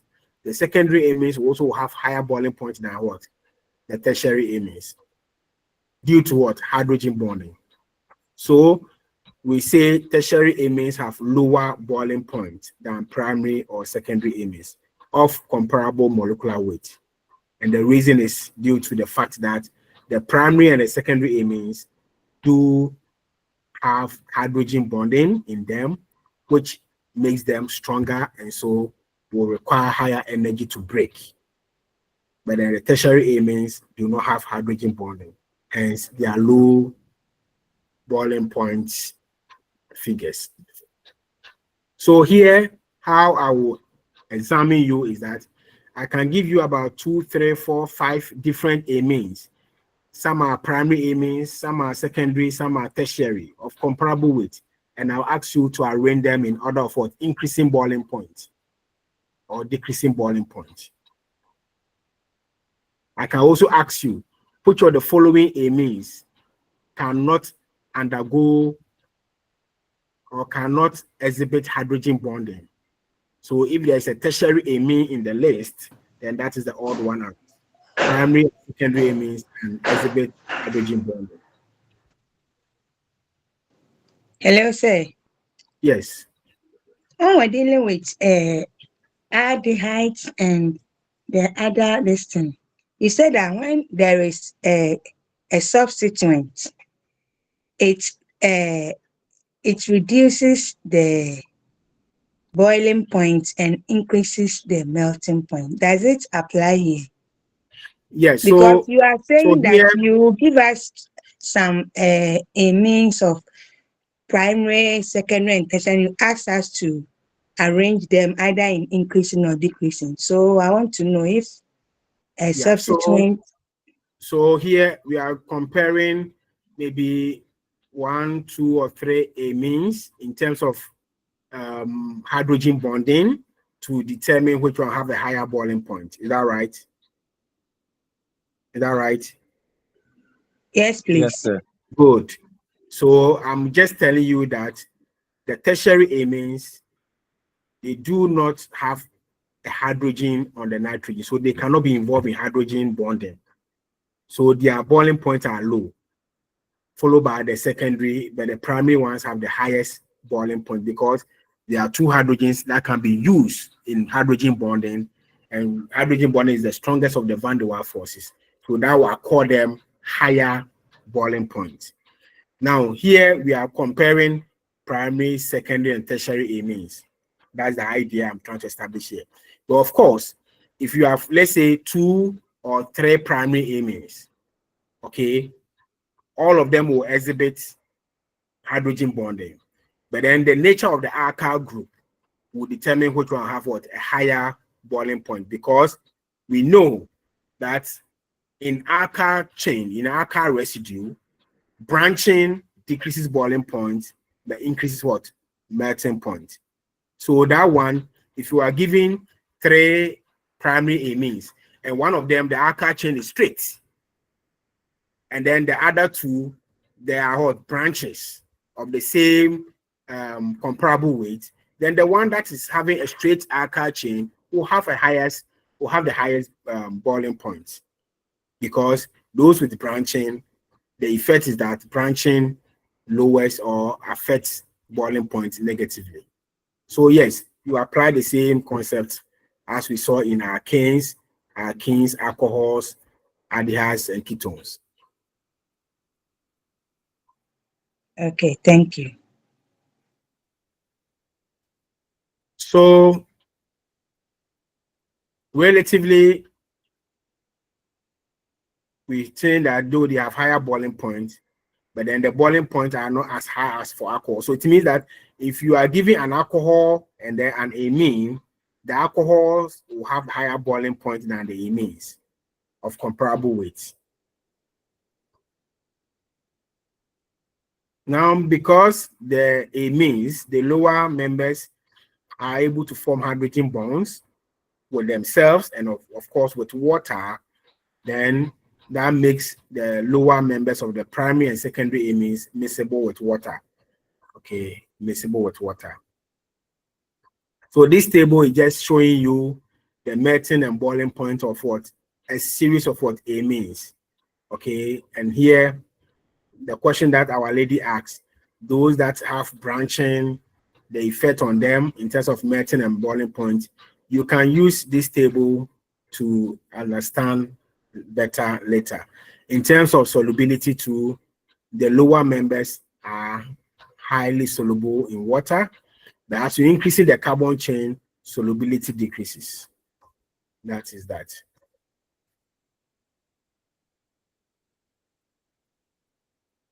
Now let's quickly look at the basicity of amines, like we did look at the acidity of carboxylic acids, and then the effect of substituent groups on the acidity. Let's look at the basicity of amines, and then we will go for a break, and then we will come back and then deal with the synthesis and then the reactions of what amines. And we are done for the block 2, semester 2, general organic chemistry. What will be left is for you to be trying your hands more on questions, and then also go back to watch the recorded lecture notes for further maybe things that you couldn't understand. Maybe the more you watch, the better you get. Sir. Sir. Hello. Hello. Hello, sir. This is the first part of this course. We have benzene. Is it part? Will it be assessed as here, or because it was part of the first course? So I don't know whether it is part of this one too, or we are done with it. You said benzene was part of the first. No, it's also part of this course that we are doing. I said that we, are you going to assess? What shows that it is part? I have given you course outline, isn't it? Yes. And the course outline I shared did not have the benzene because the benzene was done in the introduction to organic chemistry, the one you did in semester 1. Okay. I'm saying that So, because so the model, the, the code model, the model. you can Okay. see the code model, you can see that the benzene one was not part of the introduction to organic chemistry and was added to this one. But I did a Okay, sir. revision. I Thank did a you. revision Thank you. It will of the reduce the model, load. Thank you. and then have. Are you listening? You did ask a a question, revision. he's answering. You are also there talking lah. Abba. I'm talking. What did I say? I said I'm okay. Boss. All right. Do you hear He what said I he's said? okay. If I said I'm okay, So what should I say? He said he's okay. So let's move on. So basicity of amines or amine salts. Amines are relatively weak bases.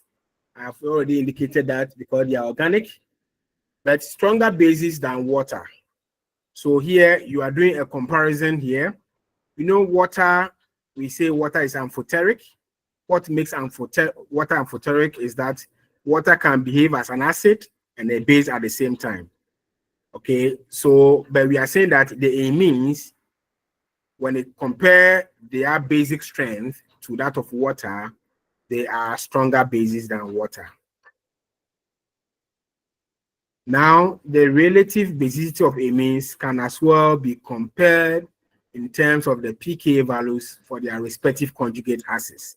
Remember, when we were dealing with the acid strength, we came out with a constant, that's the dissociation constant, and then the Ka, acid dissociation constant, and then the acid dissociation constant, we said, tells us about the strength of the acid, and that the higher the Ka value, the stronger the acid. The lower the Ka value, the weaker the acid. Then we said that when you have the Ka, you can also find the pKa. And when we find the pKa, we could also relate that one to the acid strength. And that we said the lower the pKa, the stronger the acid. And then the higher the pKa, the weaker the acid. So of course, if you have a constant Ka, which has a value that is making it more acidic, then it means that it is what? Less basic. If you have a Ka value, that makes it what? A weak acid, then it means that it's going to be what? More what? Basic. So we are saying that the value, okay, the relative basicity of amines, we can compare using what? The pK or the Ka values as well. In terms of the pK, it means that the bigger the pKa, the stronger the base. The bigger the pKa value, the stronger the base. Now, primary alkyl amines. What it means is that when you have an alkyl group bonded to the amine functional group, we can have the primary amines, we can have the secondary amines, we can have the tertiary amines. But we are saying that the primary alkyl amines are more basic than ammonia. You know, ammonia is very, very basic. But in terms of its comparison with the primary alkyl amines, they are more basic than ammonia. So here, again, what I want you to know is that if I give you an alkyl amine, like this, methyl amine or methanamine, ethyl amine, ethanamine, propyl amine, propanamine, and ammonia, you could see that as you are increasing the alkyl chain, there is a corresponding increase in the basic strength, okay, to some extent. So we are saying that alkyl groups, okay, for that matter, primary alkyl amines are more basic than ammonia, as you can see. So the relative basic strength is that the alkyl amines are more basic, followed by ammonia, but then the aromatic amines are also less basic than ammonia, and then water is the least. So here we're talking about the alkyl amines being the strongest, and if ammonia is there, follows, which is stronger than the aromatic amines, and then the aromatic amines are also stronger than what? Water.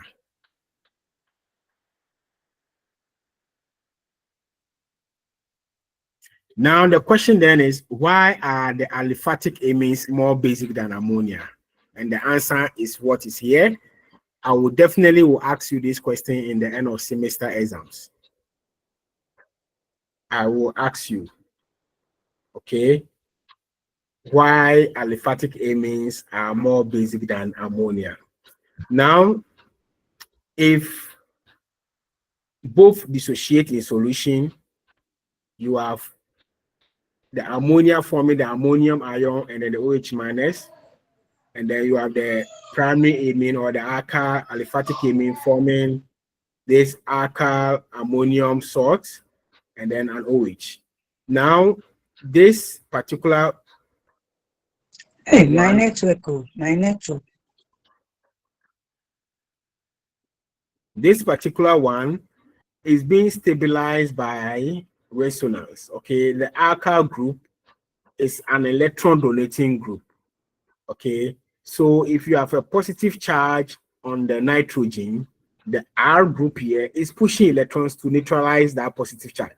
Of course, the positive charge over there on the nitrogen makes it unstable. So if you have an alkyl group that is pushing electrons to minimize or neutralize the positive effect, then that makes it more stable. But that of the ammonia, the ammonium ion, there is no alkyl group that is going to donate electron to minimize the effect of this positive charge. And so it becomes what? Not stable. Okay. So when the alkyl group, which is an electron donating group, donate electrons, it stabilizes the ammonium ion. And when the ammonium ion is stabilized, it decreases the positive charge. It decreases what? The positive charge. And when the positive charge is decreased, it lowers what we call the enthalpy change. It lowers the enthalpy change of the molecule, therefore shifting the ionization further to the right and increasing the basicity. So because of the R group, which is an electron donating in nature and pushes electrons to minimize the positive or decrease the positive charge, therefore lowering the enthalpy change, the reaction or the ionization is shifted towards the right side. Okay, and that increases the basicity. So this explains why aliphatic amines are more basic than what? Ammonia. So what about the aromatic amines? Why are they less basic than aliphatic amines? And again, the reason is that in the case of the aromatic amines, okay, when you form the uranium ion or the positive charge, the group, the aromatic group here, they are not electron donating group. They are electron what? Withdrawing, okay? So they will make the positive charge more, okay? They will make the positive charge what? More. And that will cause an increase in the enthalpy change. And when the enthalpy change is increased, the ionization is shifted towards the left, and that will decrease the base strength. The reason why the aromatic amines are less basic than ammonia and the alkyl amine. So examples have been given here, and you can see the values. The pK value of ammonia is 9.25. The pK of this aniline is 4.62. And I'm saying that in terms of pKa, the bigger the pKa, what does that mean? The weaker, okay, the weaker the acid. And the weaker the acid, the stronger the base. The weaker the acid, the stronger the base. So there are some examples here. Ethylamine, diethylamine, they are alkyl amines. And so they will have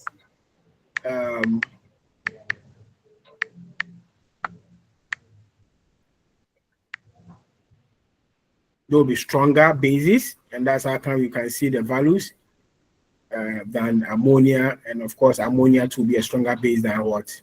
The aromatic amine. Then, like the carboxylic acids, we saw that there are some groups that can affect the acid strength, and that we said the electron withdrawing groups, they make an acid stronger, while the electron donating groups makes it what? Weaker.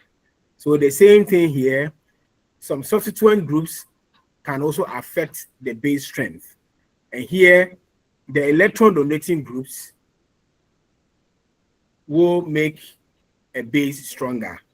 So if a group like the alkyl group is on a base and it is donating electrons, it will make the base stronger. The reason is that the electron donating groups go ahead to stabilize the anilinium ion, and when the anilinium ion is stabilized, that decreases the enthalpy change. And when the enthalpy change is decreased, the ionization is shifted towards the right, making the base stronger. The electron withdrawing groups will rather destabilize the anilinium ion, thereby increasing the enthalpy change. And when the enthalpy change is increased, the ionization will shift towards the left side, making the base a weaker base. So that is how electron donating and electron withdrawing groups affect the base strength. So you have to be very conversant with whether a group that is on the aromatic amine is electron donating or electron withdrawing. And these are some examples, some common substituents. NH2, NHR, NR2, OH, OR, all these ones up to hydrogen here, or alkyl group here, they are electron donating groups. Then the halogens, chlorine, bromine, iodine, fluorine, the aldehyde functional group, the ketone functional group, the sulfonic group, the acid functional group, the ester, the cyanide, the nitro, they are electron withdrawing group. So these groups down here will make the base weaker. Will make the base weaker if they are found on it. But then the groups at the top here, which are electron donating groups, will help make the base work stronger if they are found on them. So this is a typical example of how I can ask you to arrange a group of what? Bases or amines in order of what? Increasing base strength or decreasing. So you could see that the strongest is the number one here, which is the aliphatic amine, aliphatic primary amine, because they are stabilized by the electron donation of what? The alkyl group. Then followed by ammonia. Ammonia is a stronger base than all the aromatic amines. These three are all aromatic amines, so ammonia will be stronger than them. Then the three aromatic amines, you realize that those groups that are there, this is a methoxy group, this is a nitro group. Now the methoxy group is an electron donating group.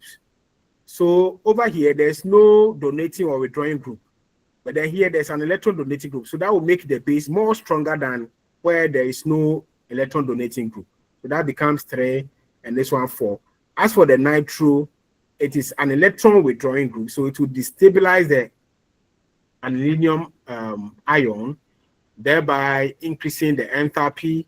And so the ionization will shift towards the left, and that will make this one the weakest of bases. So that is a typical illustration for you to either tell which one will be more basic, which one will be less basic. All right, so we are on the preparation of amines, and I would want to pause here so that you can also take some water, stretch a little. We come back maybe in about 20-25 minutes time and then we will continue with the preparation of amines, and then we will end with the reactions of amines.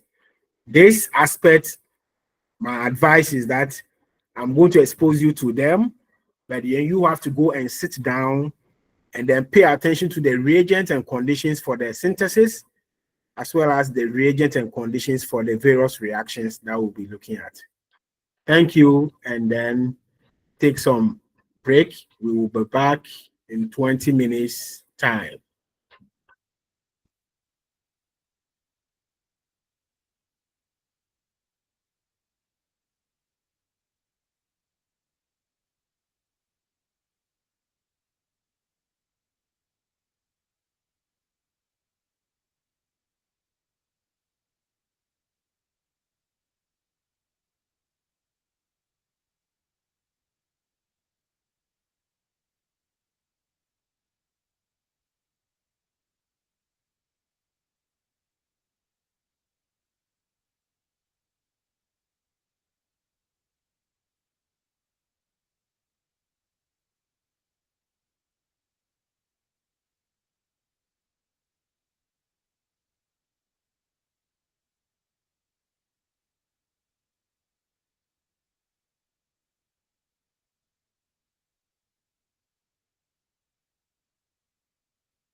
For the preparation of amines. Amines बनाने के general method कौन कौन से होते हैं?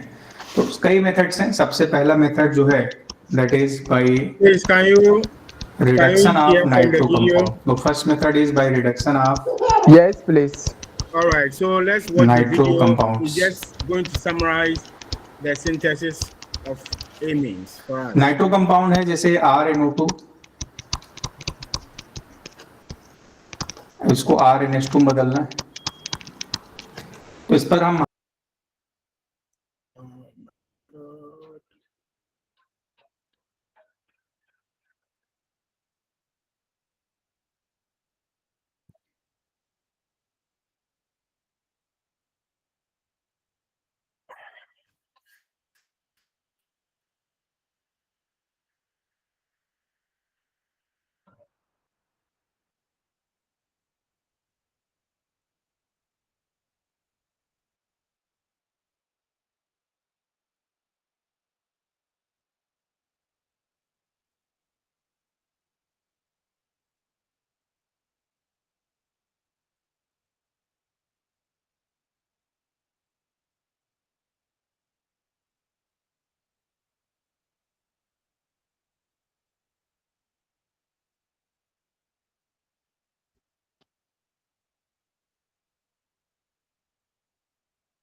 Hydrogen निकल का reaction करा दें या इस पर लिथियम एल्यूमिनियम हाइड्राइड का रिएक्शन करा दें, तो दोनों से RNO2 RNH2 बदल जाएगा। एरोमेटिक नाइट्रो कंपाउंड है जैसे नाइट्रोबेंजीन, इसको एनिलीन में बदलना है, NO2 NH2 बदल गया, तो इस पर मेटल प्लस HCl, जैसे मैंने इस पर टिन प्लस HCl का इस्तेमाल कर लिया, इस पर कॉपर प्लस HCl का इस्तेमाल कर लिया, इस पर जिंक प्लस HCl का इस्तेमाल कर लिया, आयरन प्लस HCl का इस्तेमाल कर लें, या इस पर लिथियम एल्यूमिनियम हाइड्राइड का रिएक्शन करा दें, या इस पर हाइड्रोजन निकल का रिएक्शन करा दें, तो NO2 NH2 बदल जाता है। अगर दो NO2 एक बेंजीन रिंग पर मौजूद हैं और दोनों एक दूसरे के रिस्पेक्ट में मेटा पोजीशन पर हैं, दिस इज मेटा डाइनाइट्रोबेंजीन, और अगर इसका रिएक्शन अमोनियम सल्फाइड से करा दें NH4 होल ट्वाइस S, तो now this is Meta nitro aniline में कन्वर्ट हो जाएगा। ऐसे दोनों NO2 में एक NO2 NH2 बदल जाएगा और एक NO2 रहेगा, लेकिन ये तब होगा जब दोनों एक दूसरे के रिस्पेक्ट में मेटा पोजीशन पर हो। बट अगर इसका रिएक्शन मेटल प्लस HCl से करा दें तो दोनों NO2 रिड्यूस हो जाएंगे। सपोज जैसे इसका रिएक्शन Sn प्लस HCl से करा दें, या कॉपर प्लस HCl से, या ऊपर दिए गए किसी भी रिड्यूसिंग एजेंट से करा दें, तो सारे NO2 NH2 में रिड्यूस हो जाएंगे। Now this is NH2 and NH2. This is. So this is the first method by the reduction of nitro compounds. Now second method by Hoffman bromamide reaction.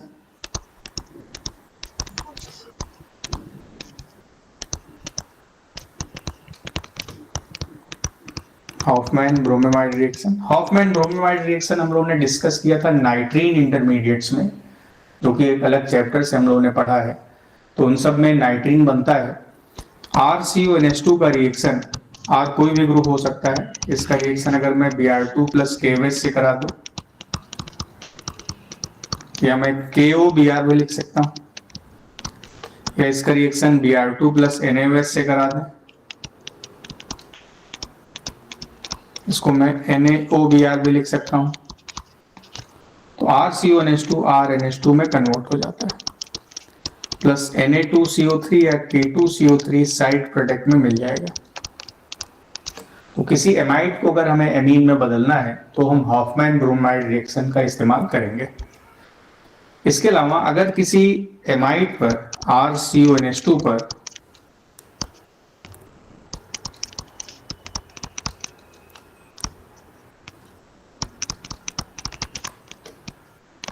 Lithium aluminium hydride का reaction करा दें LiAlH4 का, तो RCH2NH2 में convert हो जाता है ऐसे।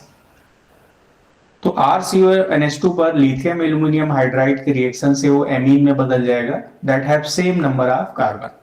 हॉफमैन ब्रोमाइड में RCONH2 में CO एलिमिनेट हो जाता है, वो RNH2 में कन्वर्ट हो जाता है।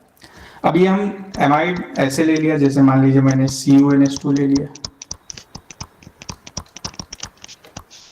तो ऐसे बदल गया, दिस इज PHCH2NH2।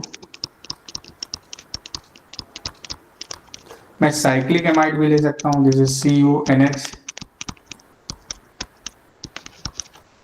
तो ये 2 डिग्री अमीन में कन्वर्ट हो जाएगा, this is NH, this is the product. Third method is by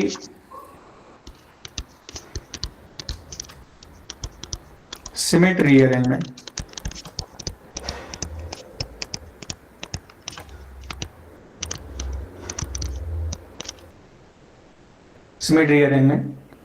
symmetry arrangement में या सिमेट्री रिएक्शन बोल सकता हूं, किसी कार्बोक्सिलिक एसिड को एमीन में कन्वर्ट करते हैं। कार्बोक्सिलिक एसिड इज RCOH, इस पर हाइड्रोजोइक एसिड का रिएक्शन N3H का रिएक्शन H+ के प्रेजेंस में करा दें तो RCOH RNH2 में बदल जाता है और इसमें भी नाइट्रीन इंटरमीडिएट बनता है। हॉफमैन ब्रोमाइड, सिमेट्री अरेंजमेंट और कर्टियस रीअरेंजमेंट हम लोगों ने एक जगह एक साथ नाइट्रीन में डिस्कस किया हुआ है। Now fourth method is by Curtius rearrangement. Curtius rearrangement किसी भी एसिड क्लोराइड को RCOCl को हमें अगर एमीन में बदलना है तो हम वहां पर कर्टियस रीअरेंजमेंट यूज करते हैं और वहां पर हम सोडियम एजाइड का इस्तेमाल करते हैं NaN3 followed by treatment of H2। What is happening here? I can't be तो here. RCOCl का रिएक्शन सोडियम एजाइड से करा दें एक्वस मीडियम में तो RNH2 बन जाता है, उसी को कर्टियस रीअरेंजमेंट बोलते हैं। Now fifth method is bye cyanides.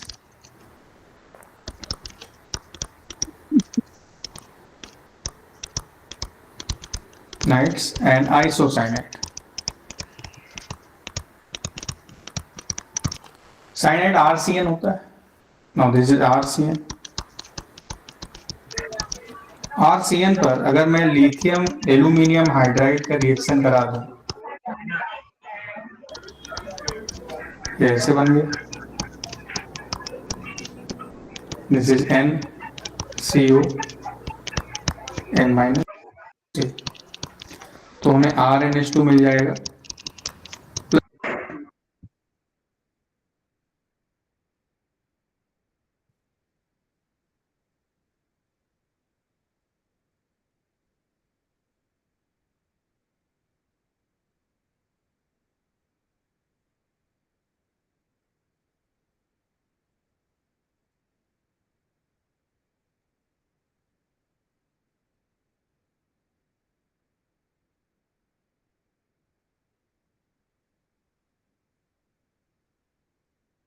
जहां पर हम स्टार्ट करेंगे हमारे फर्स्ट मेथड ऑफ प्रिपरेशन से, which is reduction of nitro compounds. So first method of preparation जो रिडक्शन ऑफ नाइट्रो कंपाउंड्स है, इसके आपको नेम से ही समझ में आ रहा होगा कि यहाँ पर हम क्या करने वाले हैं। नाइट्रो कंपाउंड्स एक ऐसा कंपाउंड होता है जिसमें आपका नाइट्रो ग्रुप प्रेजेंट होता है और रिडक्शन का मतलब है कि आपको इस मॉलिक्यूल की रिडक्शन करनी है, which means addition of hydrogen और रिमूवल ऑफ ऑक्सीजन एटम। और रिडक्शन हम किसी रिड्यूसिंग एजेंट की प्रेजेंस में करते हैं। हमारे पास तो बहुत सारे रिड्यूसिंग एजेंट्स हैं, lithium aluminium hydride, sodium borohydride, hydrogen निकल, हाइड्रोजन कैटलिस्ट, कोई मेटल कैटलिस्ट हो सकता है, मेटल या एसिड की प्रेजेंस में कुछ इस तरीके से हमारी रिडक्शन हो सकती है, which means we have vast variety of reducing agents। But उन रिड्यूसिंग एजेंट्स में से सिलेक्ट हमें ये करना होता है कि कौन सा रिड्यूसिंग एजेंट किस रिएक्शन के लिए यूजफुल है। सो उस सिलेक्शन की कैटेगरी को हम ओवरकम करके इन स्टडी रिएक्शंस को डिस्कस करते हैं, जहां पर हमारे पास कुछ स्पेसिफाइड रिएजेंट्स हम यूज करते हैं जिसकी हेल्प से हम मॉलिक्यूल की रिडक्शन को फॉलो करते हैं। तो यहाँ पर हमारे पास ये जो नाइट्रो कंपाउंड है, इसे आप किसी भी हाइड्रोजन कैटलिस्ट रिएजेंट को यूज करके रिड्यूस कर सकते हो। हाइड्रोजन कैटलिस्ट का मतलब है हाइड्रोजन प्लैटिनम, पैलेडियम, निकल। आप यहाँ पर इन रिएजेंट्स को यूज करके इसे रिड्यूस कर सकते हो। यानी यहाँ पर हम एक स्ट्रॉन्ग रिड्यूसिंग एजेंट को यूज कर रहे हैं, क्योंकि हमें पता है हाइड्रोजन और उसका जो कैटलिस्ट होता है वो एक स्ट्रॉन्ग रिड्यूसिंग एजेंट की तरह बिहेव करता है। प्लस आप यहाँ पर मेटल इन एसिडिक मीडियम भी कंसिडर कर सकते हो। And just like that, I was having the best day ever. Who will you share a Coke with?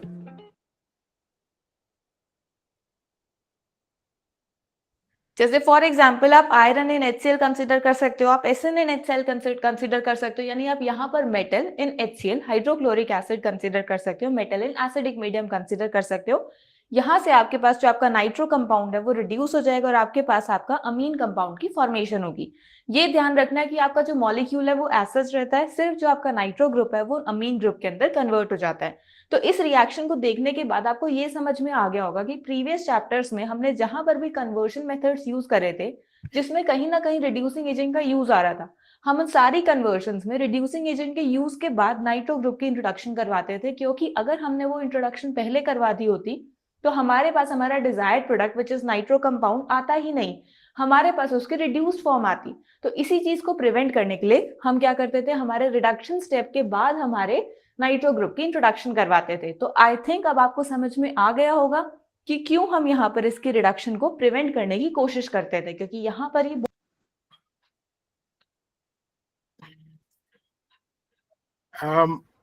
please, do you hear? Somehow. All right. What is important is yes. Sir, you're talking about hearing. Just I pay can say attention to the 70% didn't hear anything. No.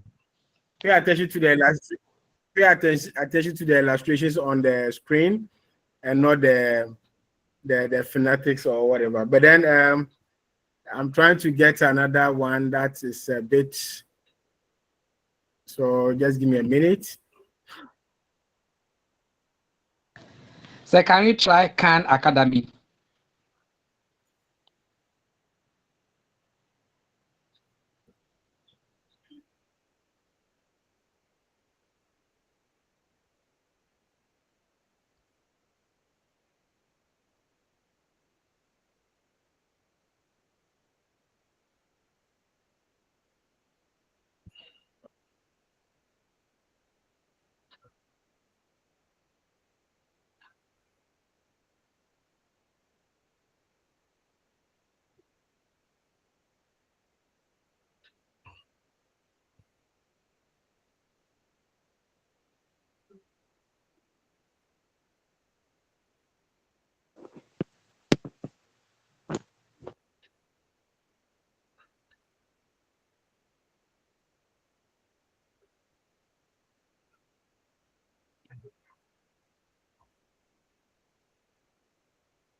Is not only a synthesis of amines, it's a reaction of amines. And so it turns out one of the reactants is either going to be ammonia or primary or secondary amine. So it's a reaction. It should be better. But it's also going to form amines as well. And it turns out it's going to form an amine that is 1 degree more substituted than the one you use. So like ammonia is not really an amine, it's an completely unsubstituted, but when you do reductive amination, it's going to form a primary amine, as we'll see.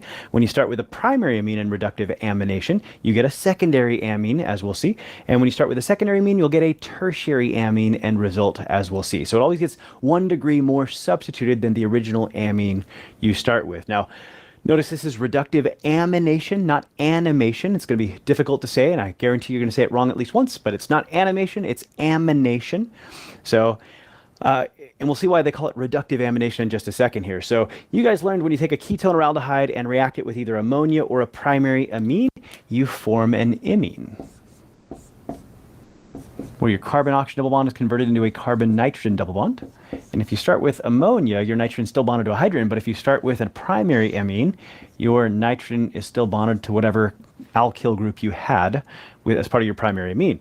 Now with a secondary amine, it's going to be a little bit different. You guys learned that instead of ending up with a carbon-nitrogen double bond, you end up with an enamine, a carbon-carbon double bond instead. So once again, we've got, with ammonia, the intermediate's an imine, also with the primary amine, but with the secondary amine, your intermediate is an enamine. Cool. And now all these need to be reduced. So it's amination and it is reductive as well in the second step. And the most common reducing agent's a little bit funky. This is sodium cyanoborohydride. So kind of like sodium borohydride, where one of the four H's in sodium borohydride, NaBH4, is replaced by this cyano group. So and it turns out this decreases its reactivity just a little bit. So this is less reactive than sodium borohydride. Now, turns out you can also do this with catalytic hydrogenation, H2PDC in this step. You can also actually use sodium borohydride.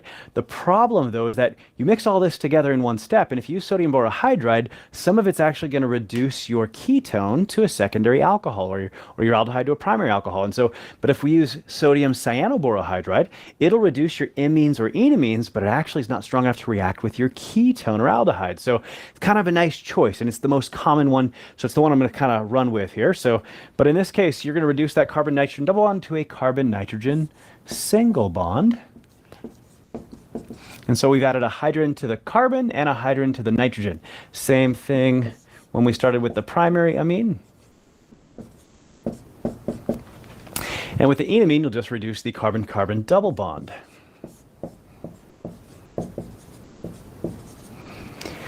So if we go back and take a look here, again, we started with a primary amine here and a secondary amine here and ammonia here. And now we've ended up with a primary amine here, a secondary amine here, and a tertiary amine here. And so again, ammonia, which is unsubstituted, goes to primary. A primary amine results in a secondary amine, and a secondary amine results in a tertiary amine.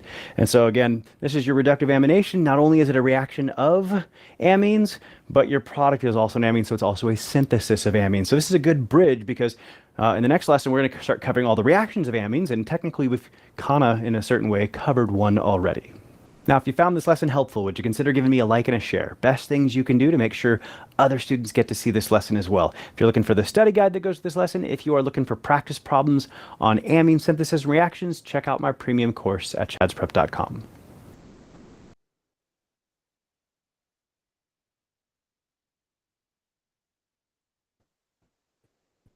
So now we shift our focus to amides, and as far as synthesis goes, pretty much all the interconversion of the carboxylic acid derivatives, and being that it's pretty low on the reactivity chart, which is a good thing, by the way, they are peptide bonds, and we want them to be very stable and not very reactive, keep our proteins together.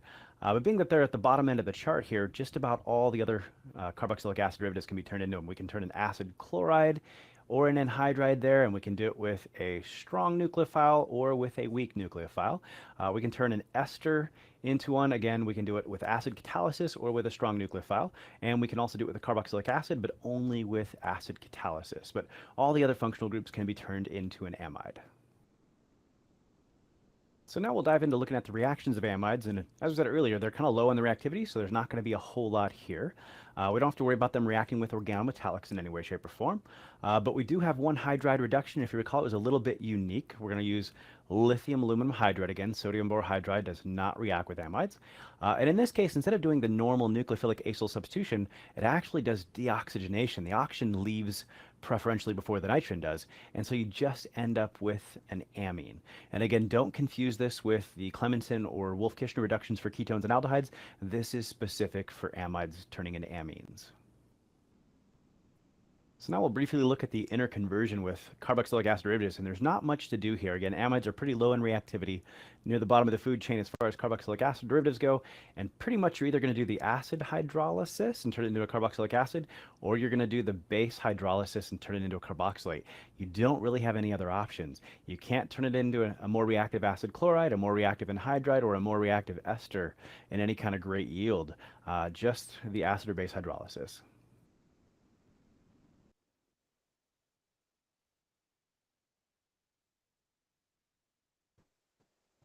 So now we'll move on to the reactions of amines, and the first one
the NH2 group is on carbon 2.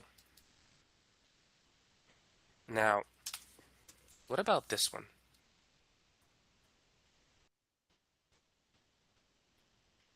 Is it primary, secondary, or tertiary?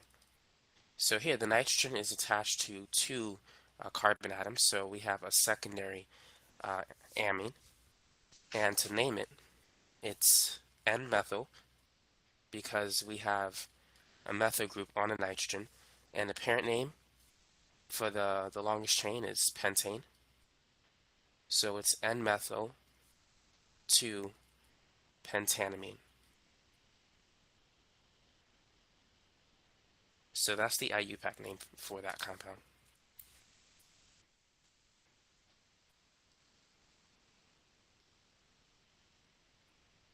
So here we have another example of a secondary amine.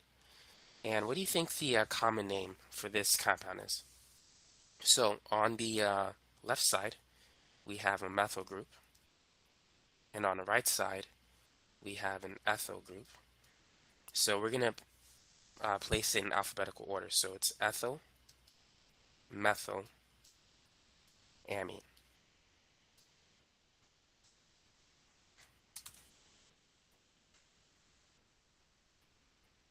What do you think the name of this amine is? It turns out this amine is primary. It's attached to one carbon. And this is called cyclohexylamine. That's the common name.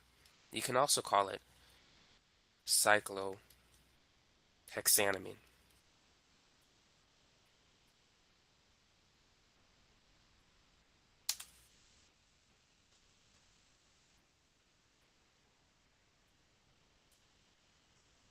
Make sure you know this one too.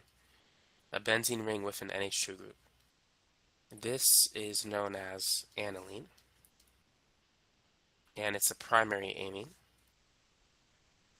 So with that in mind, how would you name this particular amine?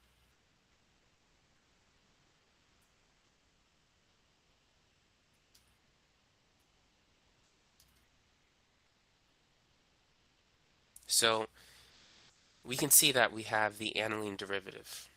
That's the parent name. But notice that we have two substituents, a methyl and an ethyl group. So we're going to say N-ethyl, we're going to alphabetize it, and then dash N-methyl aniline. And this is a tertiary amine. The nitrogen is attached to 3 carbon atoms.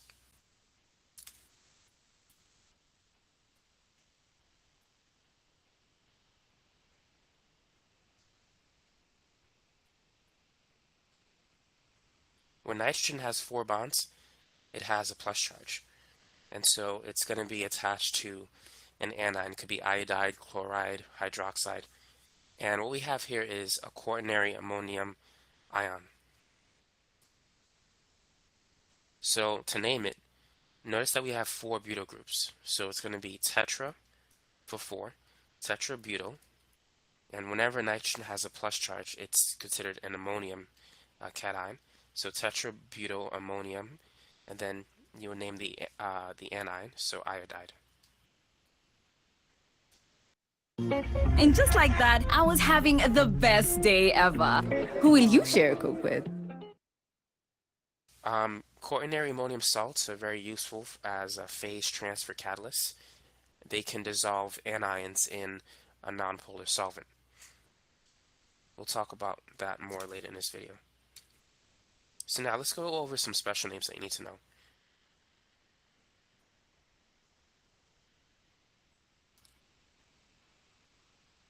So this is pyrrole, or pyrrole.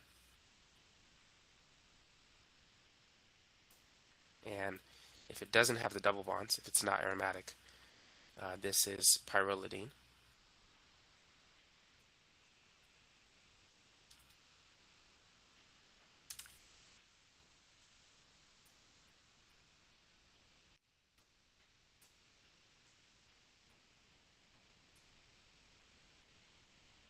And here we have pyridine.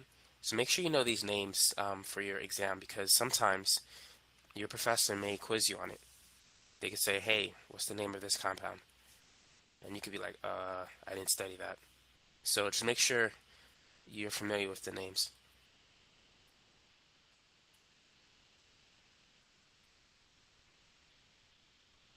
So if we have pyridine on the left side, what do you think the compound on the right is? What's the name for it? It turns out that it's called 2-ethyl pyridine. So the nitrogen is like number 1. This is group 2, 3, 4, and so forth.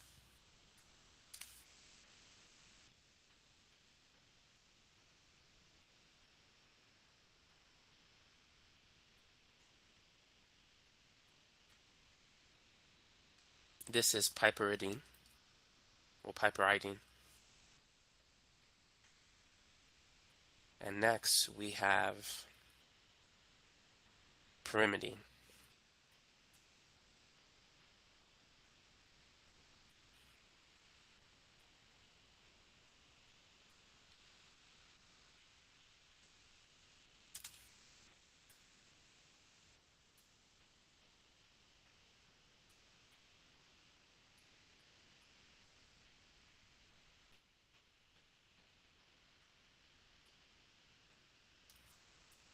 And this is an imidazole ring. That compound has certain antifungal properties. And the next one we're going to draw, actually the last one, is going to be a purine ring. Purine rings have, a purine molecule have 2 rings. So that's one way you can identify them.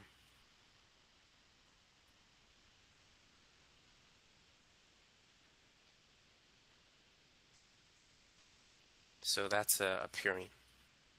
So make sure you're familiar with these names. So now let's discuss the physical properties of amines. Let's start with boiling point. So here we have N-propylamine, and this is ethyl-methylamine, and here we have trimethylamine. So this amine is primary, this one is secondary, and here it's tertiary. Which of these 3 compounds do you believe to have the highest boiling point, and which one has the lowest? The tertiary amine has the lowest boiling point of 3.5 degrees Celsius, and for the primary amine, it has the highest, it's 48 degrees Celsius. The secondary amine's in the middle, it's about 37. As you can see, trimethylamine, the boiling point is significantly lower than both primary and the secondary amines. And the reason for that is it lacks hydrogen bonds. There's no NH bonds. Both the primary and the secondary amine, which I forgot to draw, both of these have a hydrogen atom attached to it, and so their boiling point is significantly higher than the tertiary amine. So just remember, hydrogen bonding increases the boiling point of an amine.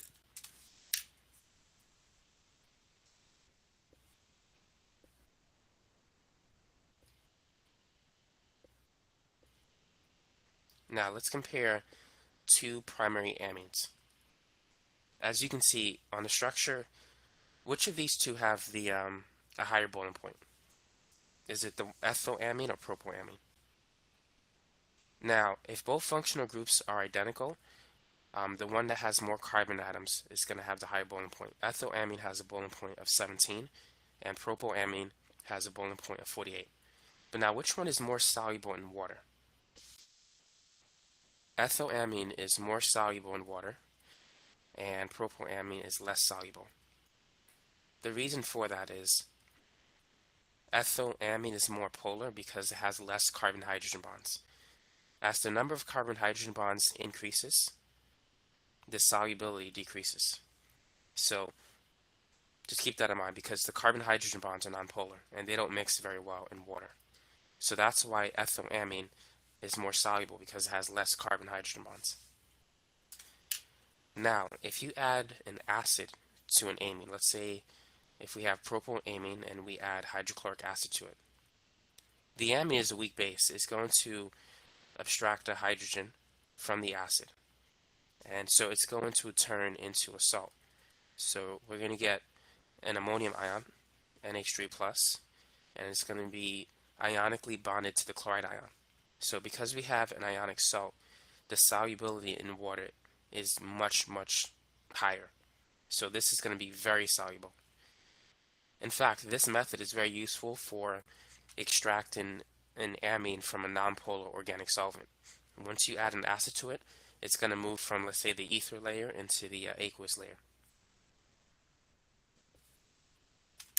So here's another example. Let's say if we have these three compounds, propane, ethylamine, and ethanol. So now all of the functional groups are different. We have an alkane, an amine, and an alcohol. Which of these three has the highest boiling point? It turns out the alcohol has the highest. It has a boiling point of 78. And propane has a boiling point of -42. Propane is nonpolar, so that's why it has the lowest boiling point. Both the amine and the alcohol are polar. They both have hydrogen bonds, but the NH bond compared to the OH bond, the NH bond is less polar than the OH bond. One reason for that is the electronegativity difference between hydrogen and nitrogen. For nitrogen, it has an electronegativity value of 3.0, and for hydrogen is 2.9, so the difference is 0.9. But for the OH bond, the difference is 1.4, so the OH bond is more polar, and so therefore it has stronger intermolecular forces, and that's why it has a higher boiling point. So now let's talk about the basicity of amines. In the gas phase, you need to know that tertiary amines are more basic than secondary amines.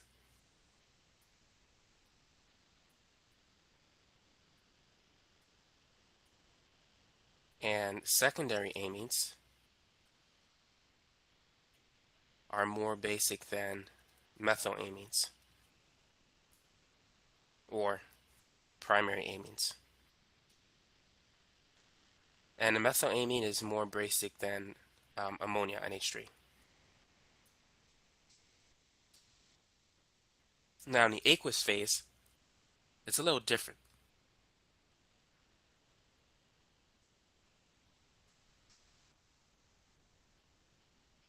Secondary amines are more basic than primary amines, which are more basic than, for the most part, tertiary amines. And tertiary amines are more basic than ammonia.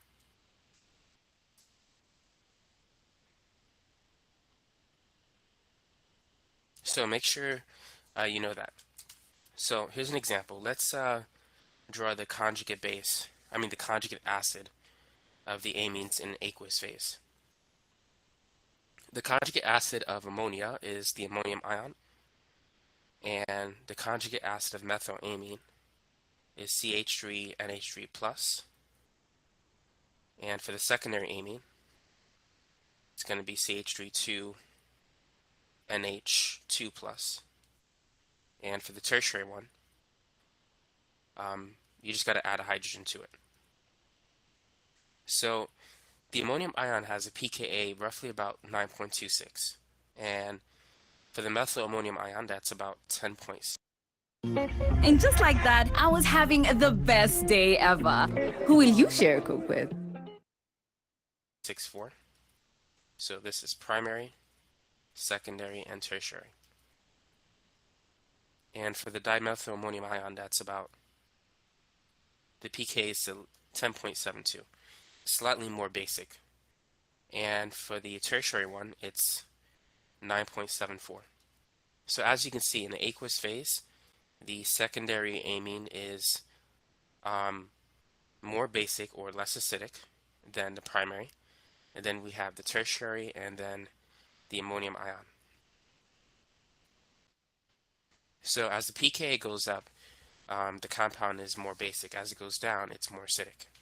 So NH4+ is most acidic, and this one is most basic.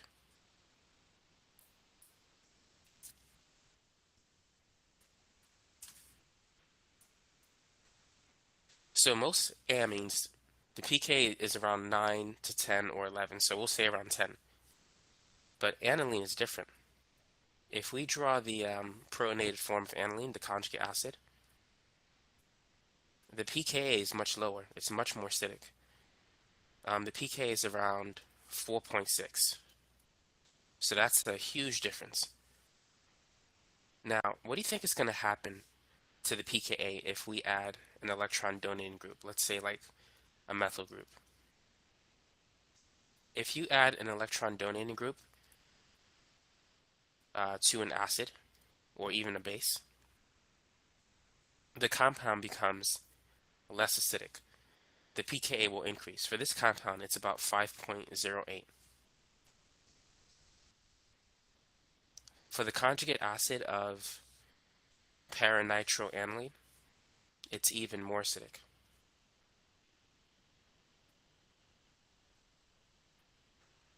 So if we add a nitro group, which is a very powerful electron withdrawn group, the pK will decrease to about 1.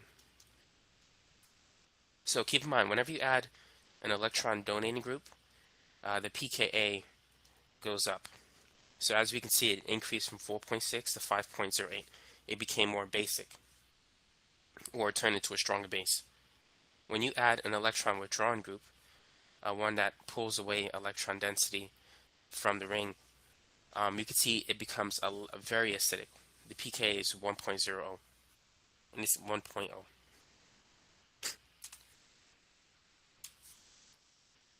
Now, let's talk about why it's so much more acidic. Let's look at aniline first. Let's compare aniline with methylamine.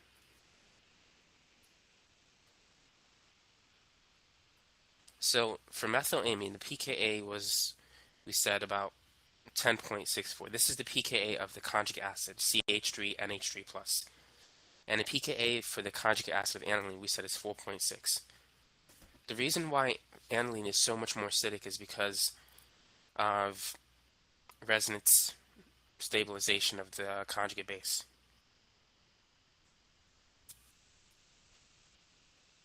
If we take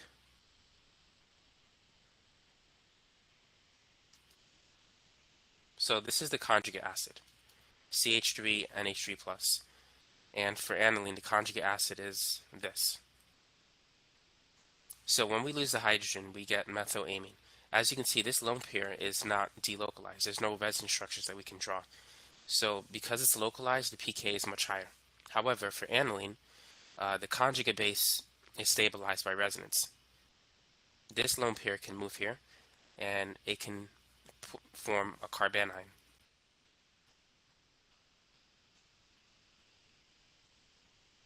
Now, that negative charge can jump to this carbon as well. But notice that the resonance form, or in the resonance form, notice that the nitrogen has a partial positive charge. We can see that it has a positive formal charge. And so this hydrogen is relatively acidic, much more acidic than this one. And here we can draw another resonance form if we want to.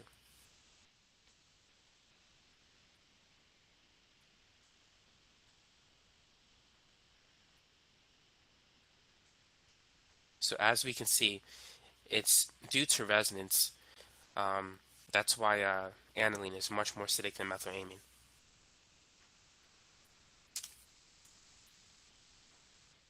It's due to the resonance delocalization of the lone pair. So now let's compare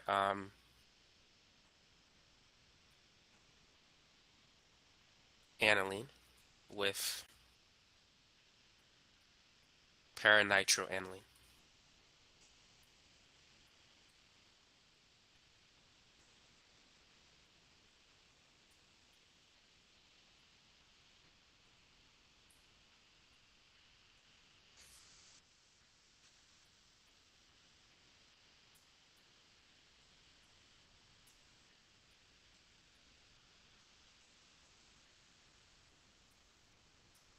So the pK of aniline, or the conjugate acid of aniline, is 4.6. For paranitroaniline, we said it's about 1.0. And the reason why it's more acidic is because we can get another resonance form. You see, with aniline, we can get a carbanion. And carbanions are not very stable. But in paranitroaniline, we can put the negative charge on this nitrogen atom. So the nitro group can pull electron density away from the NH2 group, causing it to be more acidic. So this lone pair can move here, causing this double bond to move here, causing this bond to move towards the nitro group. And now the negative charge is actually on the oxygen now. If I said the nitrogen, I meant to say the oxygen.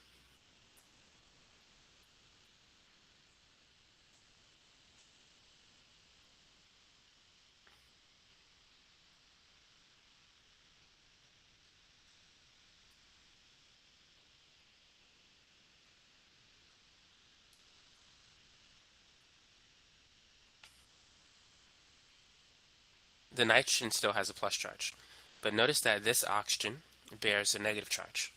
So putting a negative charge in the oxygen is much more stable than putting a negative charge in the carbon. And so that's why paranitro aniline is much more acidic than aniline. So now let's look at some other compounds. Let's consider the protonated form of pyridine.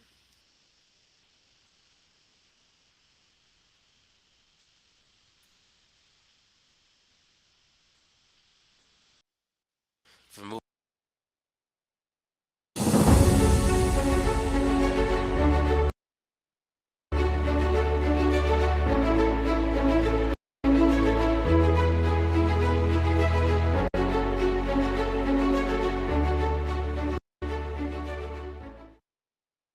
that hydrogen, so it does not want to have the. So now let's go over reactions associated with amines. So, And just like that, I was having the best day ever. Who will you share a Coke with? go ahead and predict the major Right. product. So I'm just this the video is just reactions. touching briefly on all it means, but I'm just moving it forward because the earlier part is clear, so that we'll do the synthesis and then the reactions, and then we go. Feel free to pause the video and see if you can get the answer yourself.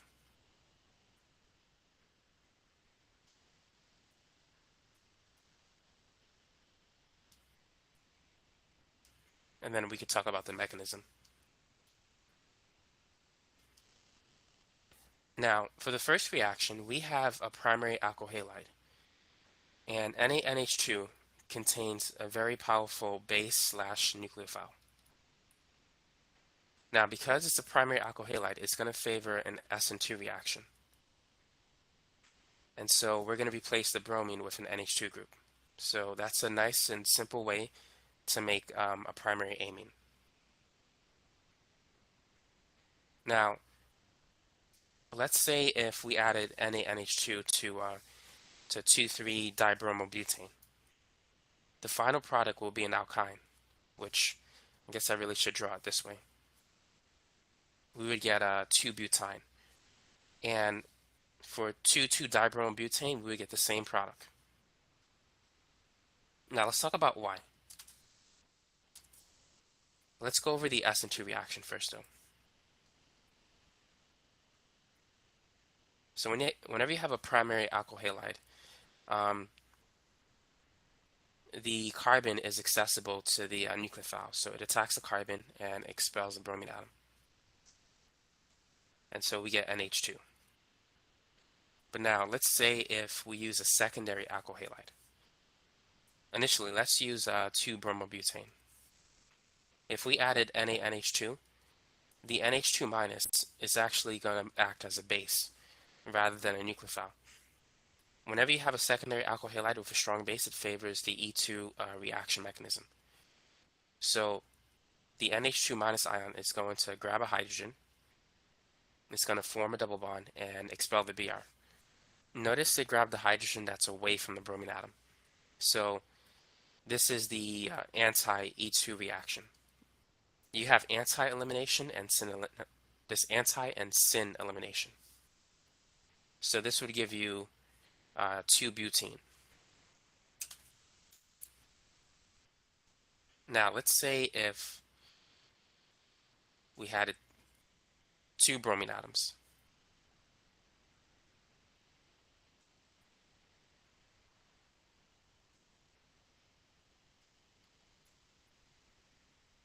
So this time we're going to get an E2 reaction, but we're going to get 2 elimination reactions. So in the first one, the NH2 minus ion is going to grab a hydrogen, form a double bond, and expel one of the bromine atoms. So right now we have an alkene. But then the reaction won't stop there. Another NH2 ion will grab another hydrogen and form a triple bond. And so what we now have is an alkyne.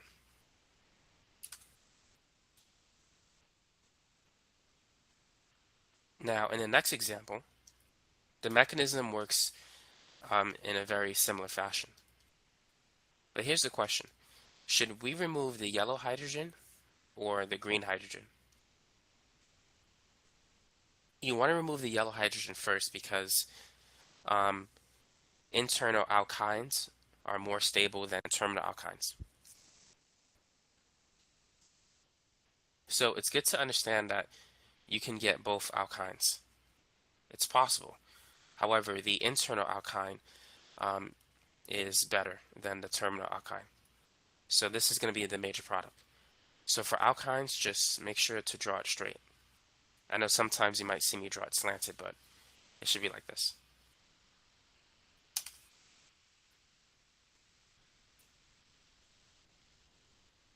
So now, what do you think will be the product for these 2 reactions? Let's say if we have ethyl bromide and if we choose to add excess ammonia versus, let's say if we started with ammonia and we choose to add excess ethyl bromide.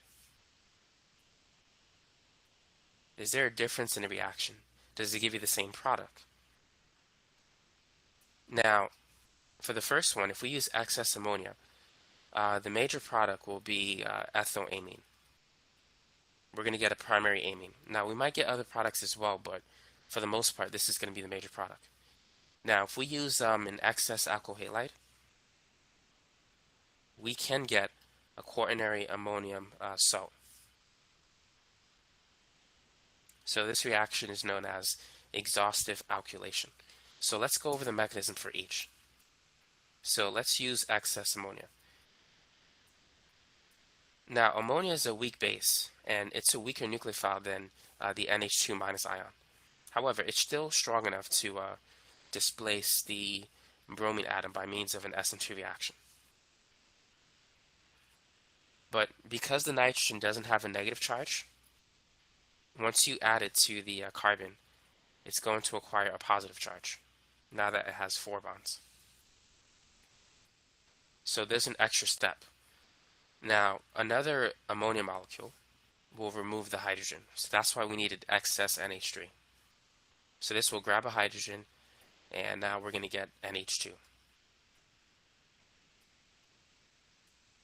Also, by adding excess NH3, we prevent multiple alkylations from occurring.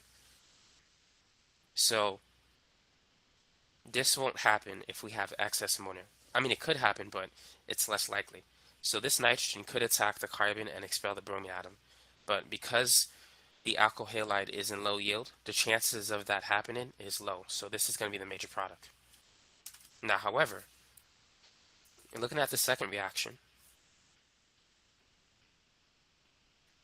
if we were to use NH3, but let's say if we have excess ethyl bromide, initially we're going to get this compound. Now granted, another NH3 could remove this hydrogen. But once we get ethylamine, it won't stop there. Because we have a high concentration of the alkyl halide, there's a very good chance that it's going to find another alkyl halide to react with. And so it's going to attack the carbon and expel the bromine atom. So now what we have is a secondary ammonium ion.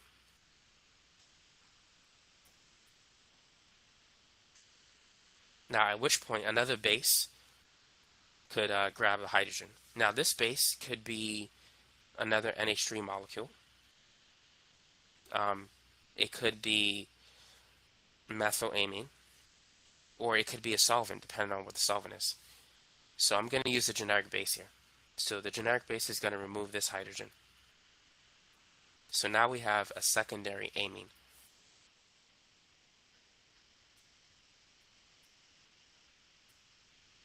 And then this is going to react again with ethyl bromide.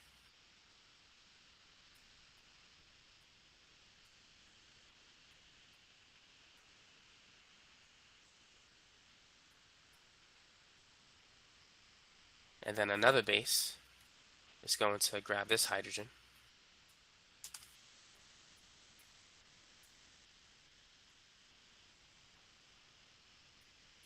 So now we have a tertiary amine. And then that will react with ethyl bromide again. So now we have a quaternary ammonium salt. In this case, tetraethyl ammonium bromide. So these ammonium salts, these quaternary ammonium salts, are very useful for phase transfer catalyst reactions, as we discussed earlier. So that's how you can make them if needed. So now let's talk about some other reactions. So let's say if we have an alkyl bromide, and if we add sodium cyanide in the first step, followed by lithium aluminum hydride, followed by water. What do you think is going to happen here? So feel free to pause the video and see if you can figure out what the major product for this reaction will be. So now we know that cyanide is going to displace the alkyl halide. Now you can use a phase transfer catalyst or a crown ether, a solvent, to speed up this reaction. So initially we get this, a nitro group. Now once we add lithium aluminum, And just like that, I was having the best day ever. Who will you share a Coke with? aluminum hydride, followed by H2O. Dinitrile is going to reduce to CH2NH2. So basically what we get is we went from a 4-carbon alkyl halide to a 5-carbon primary amine. So if you want an amine and you want to add a carbon to it, use sodium cyanide. It's going to get the job done. So go ahead and predict the product for this reaction. So let's say in step 1 you have sodium azide, step 2 lithium aluminum hydride, and in step 3 H2O. So for this reaction, all you need to do is simply replace the bromine atom with an NH2. That's how you can draw the major product of this reaction. So let's say if you have this alkyl bromide, and if you use sodium cyanide with H2 and palladium gas. To quickly draw the product, simply add an extra carbon and add an NH2. That's going to be the answer. And then if you use excess ammonia, simply replace the Br with an NH2. So that's just a summary of the reactions that we considered. But let's propose a mechanism for this reaction. So let's go over the Gabriel synthesis reaction. Let's say if we start with phthalimide.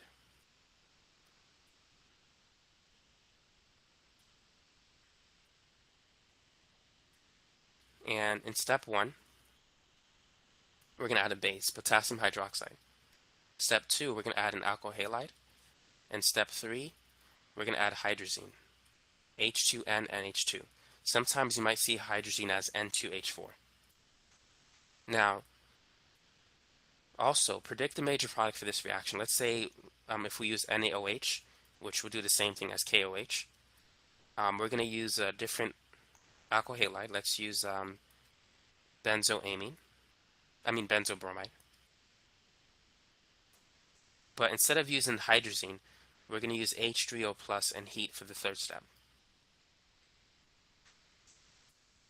Now, the Gabriel synthesis reaction is very useful for making primary amines. In both cases, what you need to do is simply replace the leaving group with an NH2, and that's how you can quickly get your product.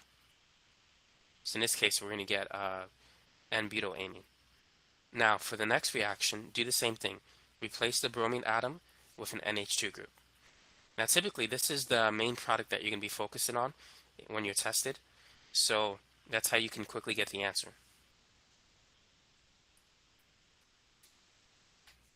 But now, what are the side products, just in case you had to know it? Well, if you use hydrazine in the third step, now keep in mind, this nitrogen is gone. That nitrogen is here. So if you use hydrazine, the 5-carbon ring will expand into a 6-carbon ring.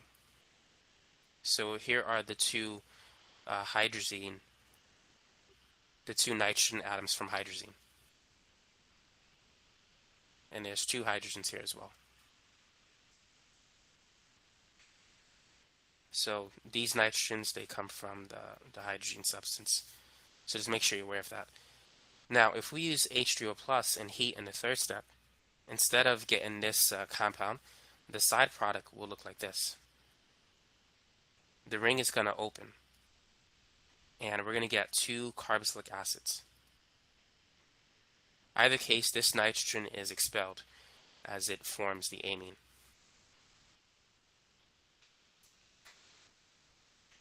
So let's work on some examples. Go ahead and predict the major products of the following reactions. And don't worry about the side product. So here, step 1, let's use KOH. Step 2, we're going to use this substrate. And step 3, H3O plus and heat. And for our next example, we're going to use NaOH.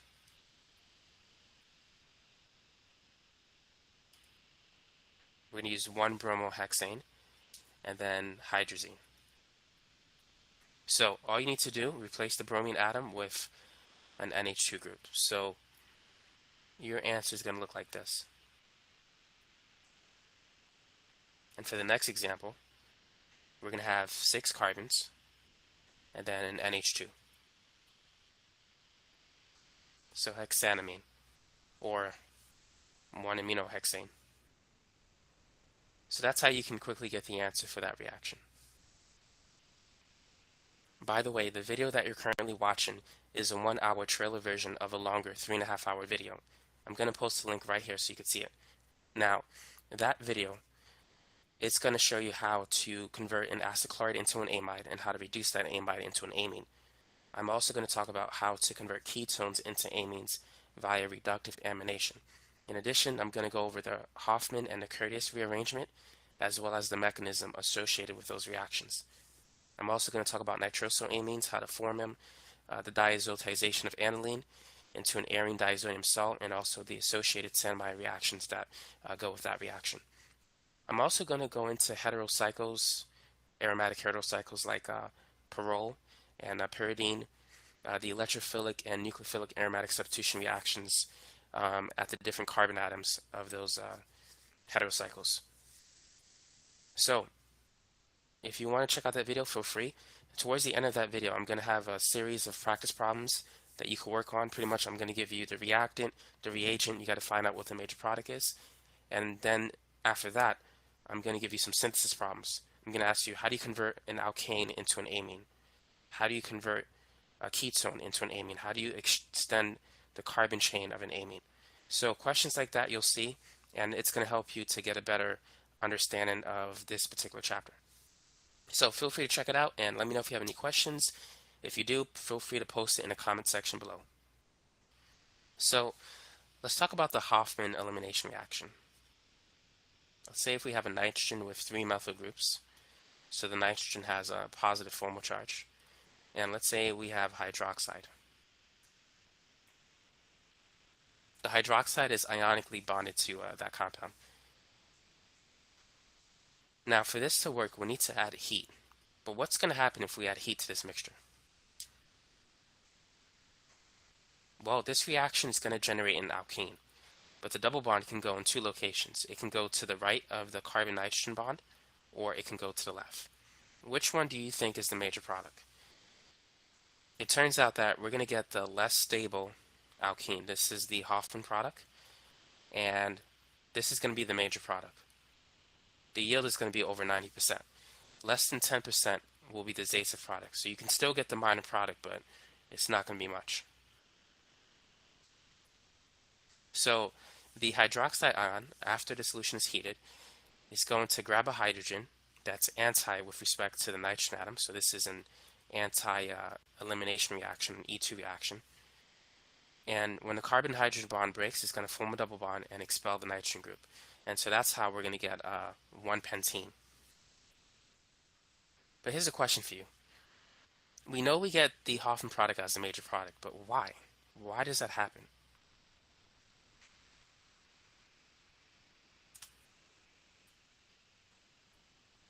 To understand why we get the Hoffman over the Zaitsev product, we need to review some other reactions. Let's go back to 2-bromopentane. If we add hydroxide to it, the hydroxide is going to grab the yellow hydrogen rather than the green hydrogen because it leads to the more stable alkene. Also, bromine is a good leaving group. In this case, the transition state resembles more like an alkene, and so therefore the more stable alkene will form, and that's 2-pentene. A good way to tell if you're going to get the Zaitsev product or the Hoffman product is to look at the stability of the leaving group. The bromide ion is a good leaving group, and so you're going to get the Zaitsev product. It's very easy to kick off, and so that's why you get this alkene-like transition state. But let's say if you were to use a bad leaving group, like fluorine, the major product won't be the Zaitsev product. Instead, you're going to get the Hoffman product. The hydroxide is going to grab the more accessible hydrogen, and you're going to get the less stable alkenes, so the Hoffman product. Now, you still get a mixture of both. But I remember in one textbook, the yield was like 70-30. And just like that, I was having the best day ever. Who will you share a Coke with? Now, the reason why this happens is because rather than getting an alkene-like transition state, you get a carb-anion-like transition state. The reason why you get a carb-anion-like transition state, as the hydroxide ion approaches the hydrogen, you get the buildup of negative charge. And the reason why you get this buildup of negative charge, but you don't get it in the other case, is because fluoride is a bad leaving group. It takes a while for this fluoride to leave. So as the hydroxide approaches the hydrogen, the fluoride is still hanging on to that carbon. And so you get this buildup of negative charge. And you need to understand that a primary carb-anion is more stable than a secondary carb-anion. It's the reverse of a carbocation. You see, a secondary carbocation is more stable than a primary carbocation. That's because the secondary carbocation has more carbons donating electron density to it, making it less electrophilic. And so those carbons stabilize the positive charge. But in a carbanion, you don't want methyl groups to add electron density to the carbanion because it would be less stable and more nucleophilic. So therefore, what you need to know is that primary carbanions are better than secondary carbanions, but secondary carbocations are more stable than primary. So because the primary carbanion is more stable, it's better to put this negative charge on the primary carbon rather than in the secondary carbon. And so that's why hydroxide attacks the primary hydrogen as opposed to the secondary hydrogen, because we get a more stable carb-anion-like transition state. So with the Hoffman elimination reaction, it's usually very difficult to remove a nitrogen. However, this nitrogen does have a positive charge, and it doesn't make it a good leaving group. It's still relatively a bad leaving group compared to bromide. It's worse than bromide, but it's better than an NH2, because if you kick out an NH2, you're kicking out a nitrogen with a negative charge, and that's not good. So this leaving group is not like terrible, but it's still a poor leaving group, like a fluoride ion. And because it's a relatively weak leaving group or bad leaving group, the hydroxide ion is going to attack the hydrogen, the more accessible hydrogen. And it's going to take a while for this nitrogen to leave. In fact, you have to heat it up. Without heat, this reaction doesn't work. That nitrogen doesn't want to leave that carbon. So you got to like heat it up to give it the energy so that it can leave. And as the hydroxide grabs the hydrogen, you get that buildup of partial negative charge. And then eventually the nitrogen leaves after some time period. And then you get the Hoffman product. But now let's talk about the mechanism of how to make the Hoffman reaction, or the Hoffman reactant, I meant to say. So let's say if you started with a secondary amine. What do you think is going to happen if you add methyl iodide with silver oxide and water? So this reaction is going to generate the quaternary ammonium ion that you need. This is how you can turn the NH2, which is a very, very bad leaving group, into a better leaving group. It's not a great leaving group, but it's better than NH2. So right now, this NH2 is very hard for it to leave. It's not going to leave that carbon. But if you add methyls to it, you make the leaving group a little bit better. So in this reaction, this nitrogen is going to attack a methyl group, and it's going to expel iodine. And so you're going to get N with 2 H's and a methyl. And eventually, a base will grab a hydrogen and put a lone pair on the N. Now that base could be another amine, or it could be the solvent if the solvent has some lone pairs on it. And then this is going to react with another methyl iodide. So we talked about this reaction. This is exhaustive alkylation or exhaustive methylation. So now we have 2 methyl groups and a hydrogen atom. So we need to use another base to get rid of this hydrogen.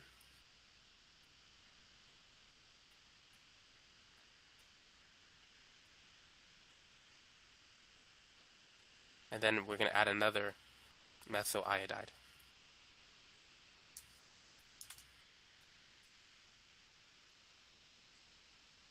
So now we have 3 methyl groups attached to the nitrogen. So the nitrogen has a positive formal charge. We still have an iodide ion floating in the solution somewhere. So in step 2, we're going to add silver oxide and water. Now even though silver oxide is a solid with many atoms connected, we're going to draw it like this. Ag2O, we're going to write it this way, so you can see what happens. So iodide will attack a silver atom, causing one of the silver oxygen bonds to break. Now iodide has a strong affinity for silver, because when they bind, they form a solid precipitate, silver iodide. And so it's very stable, and it just falls down.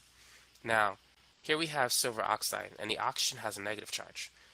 And so when it sees water, it's going to grab a hydrogen from water, generating the hydroxide. So that's why we can pair this up with hydroxide. So once we get this product, it's going to stay in this form until we heat the mixture, or whatever you want to call this quaternary ammonium salt. And then once we heat it, then elimination can occur. So the end result is we went from an amine to an alkene. That's the end result of the Hoffman elimination reaction. So that's how you can remove amines from carbon structures. So let's work on some examples.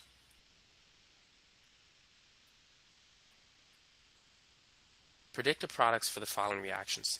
Let's start with this one. So what's going to happen if we add methyl iodide in the first step and silver oxide with water in the second step? So what you need to do is replace the NH2 group with an N and 3 methyls. And make sure you put a hydroxide somewhere to balance the charge. Now, once you add heat that's when you're going to form the alkene. So you have to decide which, in which area will the alkene form. This reaction is regioselective. The alkene will preferentially go on one side rather than the other. So it's going to go on the side away from the methyl group. So it's going to grab one of the more accessible hydrogens. And that's going to form a double bond, expelling the nitrogen group. So we're going to get the less substituted, less stable Hoffman product. So this is going to be the answer.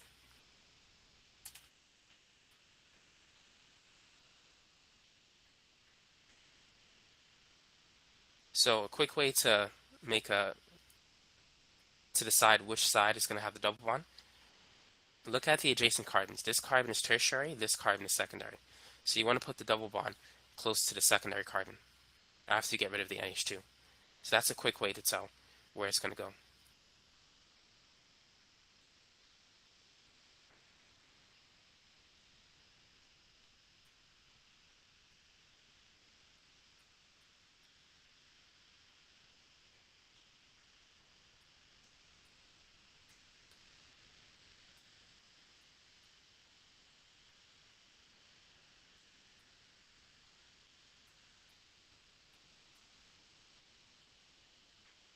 So in this reaction, we're going to combine all three steps. So we're going to go directly from the amine to the alkene. So what product do we get in this reaction? Now, if we look at the left side, we have a secondary carbon, and on the right side, it's secondary. So basically, we can get both alkenes in good yield, so to speak. So we can get a double bond on the left side and a double bond on the right. So we get a mixture of alkenes. And these products are different. The one on the left is 2-hexene, the one on the right is 3-hexene. So if there's no difference in the substitution of those carbons, you get a mixture of both. But now, what if you're given something that looks like this?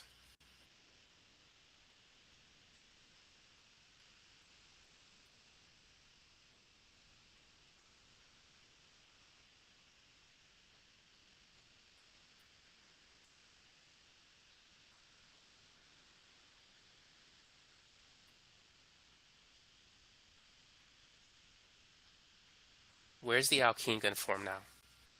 The left side or on the right side? Well, if we put it on the left side, let's say if we get rid of the NH2, and if we put it on the left side, notice that the two double bonds are not conjugated. But if we put it on the right side of the NH2 group, notice that we have a conjugated system, and this is more stable, so this is going to be the major product. And just like that, I was having the best day ever. Who will you share a Coke with? So now let's add some stereochemistry to this problem. But before we do, let's do this example first. So let's say if we have two methyl groups, and if we have an NH2.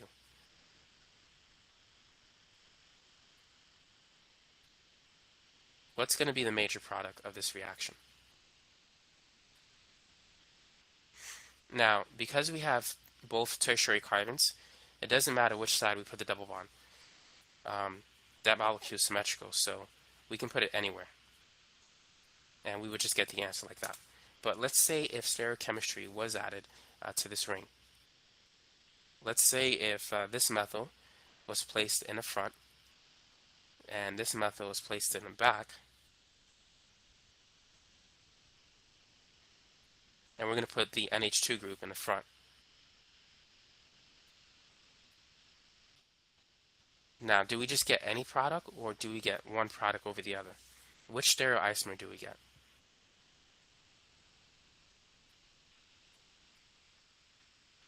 So we're going to focus on the final product in this example. Now, in addition to being regioselective, this reaction is also stereoselective in the sense that it's an anti-E2 elimination reaction, which means that the base is going to grab the hydrogen that's anti with respect to it. So after we turn this NH2 into a NCH3 group, once we turn it into this, the hydroxide ion is going to go for the hydrogen that is opposite to the NH2 group, or to this group. Those two will have the same stereochemistry. So let me redraw it. After step 2, we're going to have this.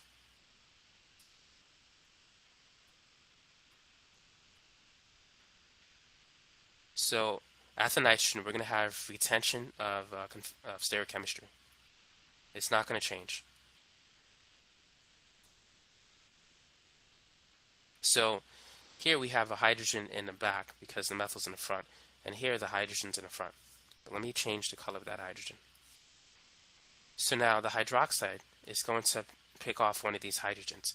Is it going to go for the yellow hydrogen or the green hydrogen? So because it's an anti-elimination reaction, it's going to go for the hydrogen that's anti to the nitrogen. Notice that the nitrogen is on the wedge. So it's going to go for the hydrogen that's opposite to it. That is the hydrogen on the dash. So once it grabs that hydrogen, it's going to form a double bond and expel the nitrogen group. So this is the answer that we're going to get.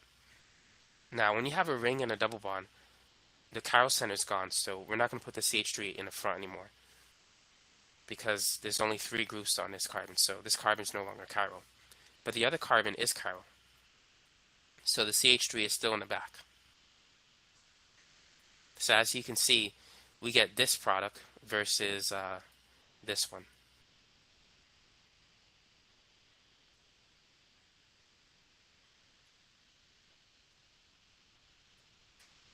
So we don't get this product.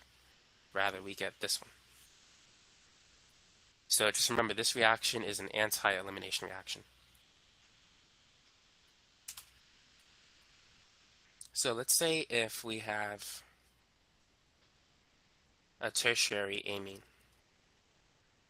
and we're going to oxidize it with hydrogen peroxide.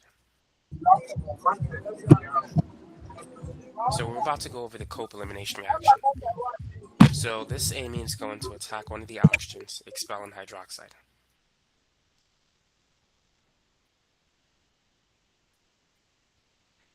And so we're going to get an OH. And right now the nitrogen has a positive charge.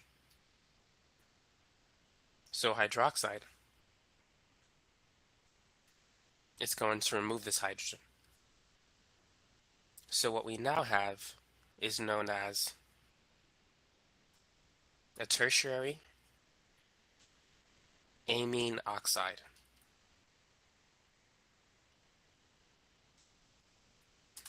So if we add heat, an E2 elimination reactions can occur.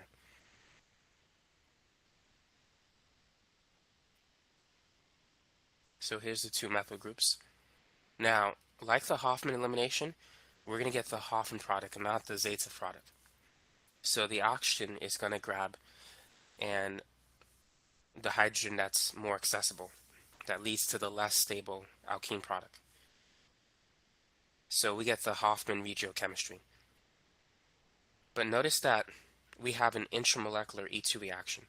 So therefore, this reaction occurs with, it's a syn elimination reaction. But we still get this 1-pentene. So knowing that it's a syn elimination reaction,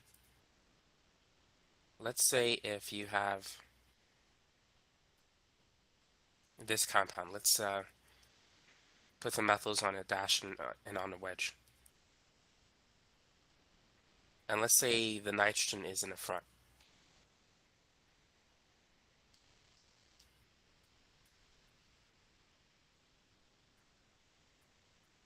So we have a yellow hydrogen, which is in the back, since the CH3 is in the front, and a green hydrogen has to be in the front since the methyl group is in the back.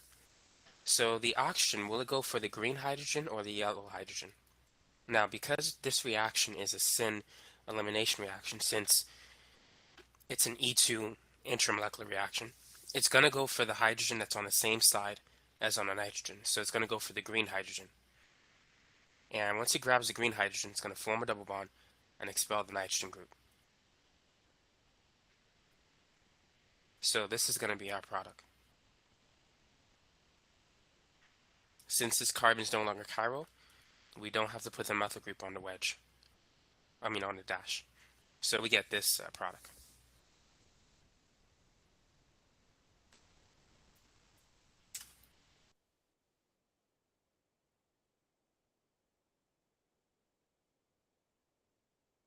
All right, that's been a lengthy video, but very clearly illustrations.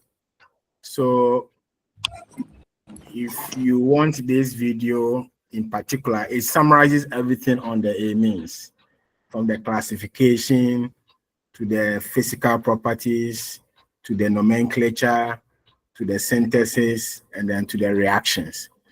I will share with you on our WhatsApp page, but then it has also been captured by the recorded lecture. And so when you get it, you can also use it as a revision. So I have shared with you lecture slides on the carboxylic acids, the acid derivatives, and then the amines. The lecture slides I have shared also it's a bit more self-explanatory, that you can also follow some of the reactions and synthesis there. Like we always say, it's a lot, it's a lot, and this is a material that we should have used about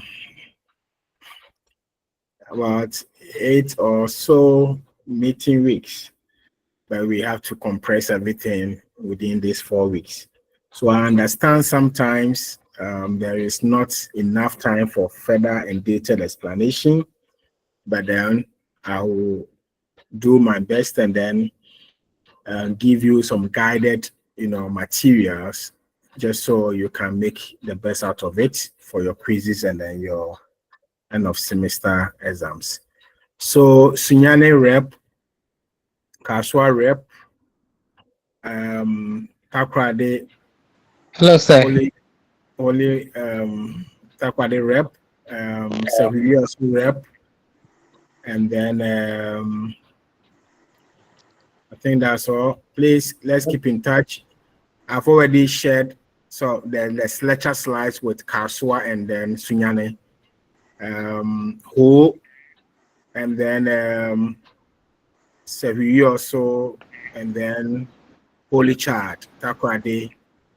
I'm yet to get a high from your reps so that I can push the materials there.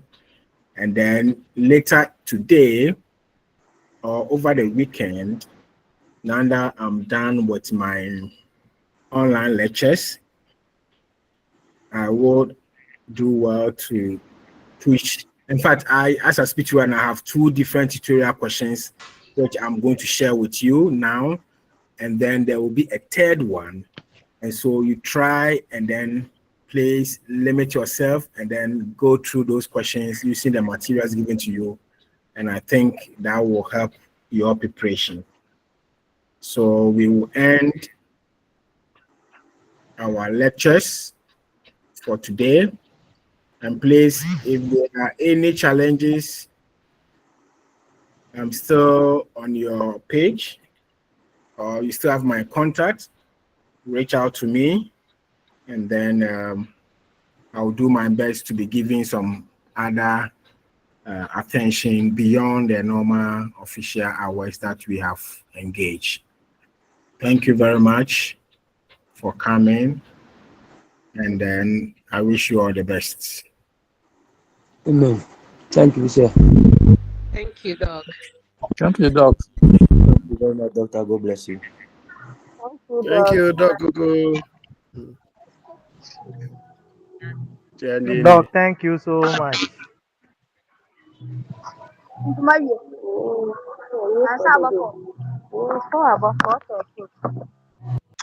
Please, I've shared the slides on the national platform, course reps, and all other platforms, so you can pick it from there.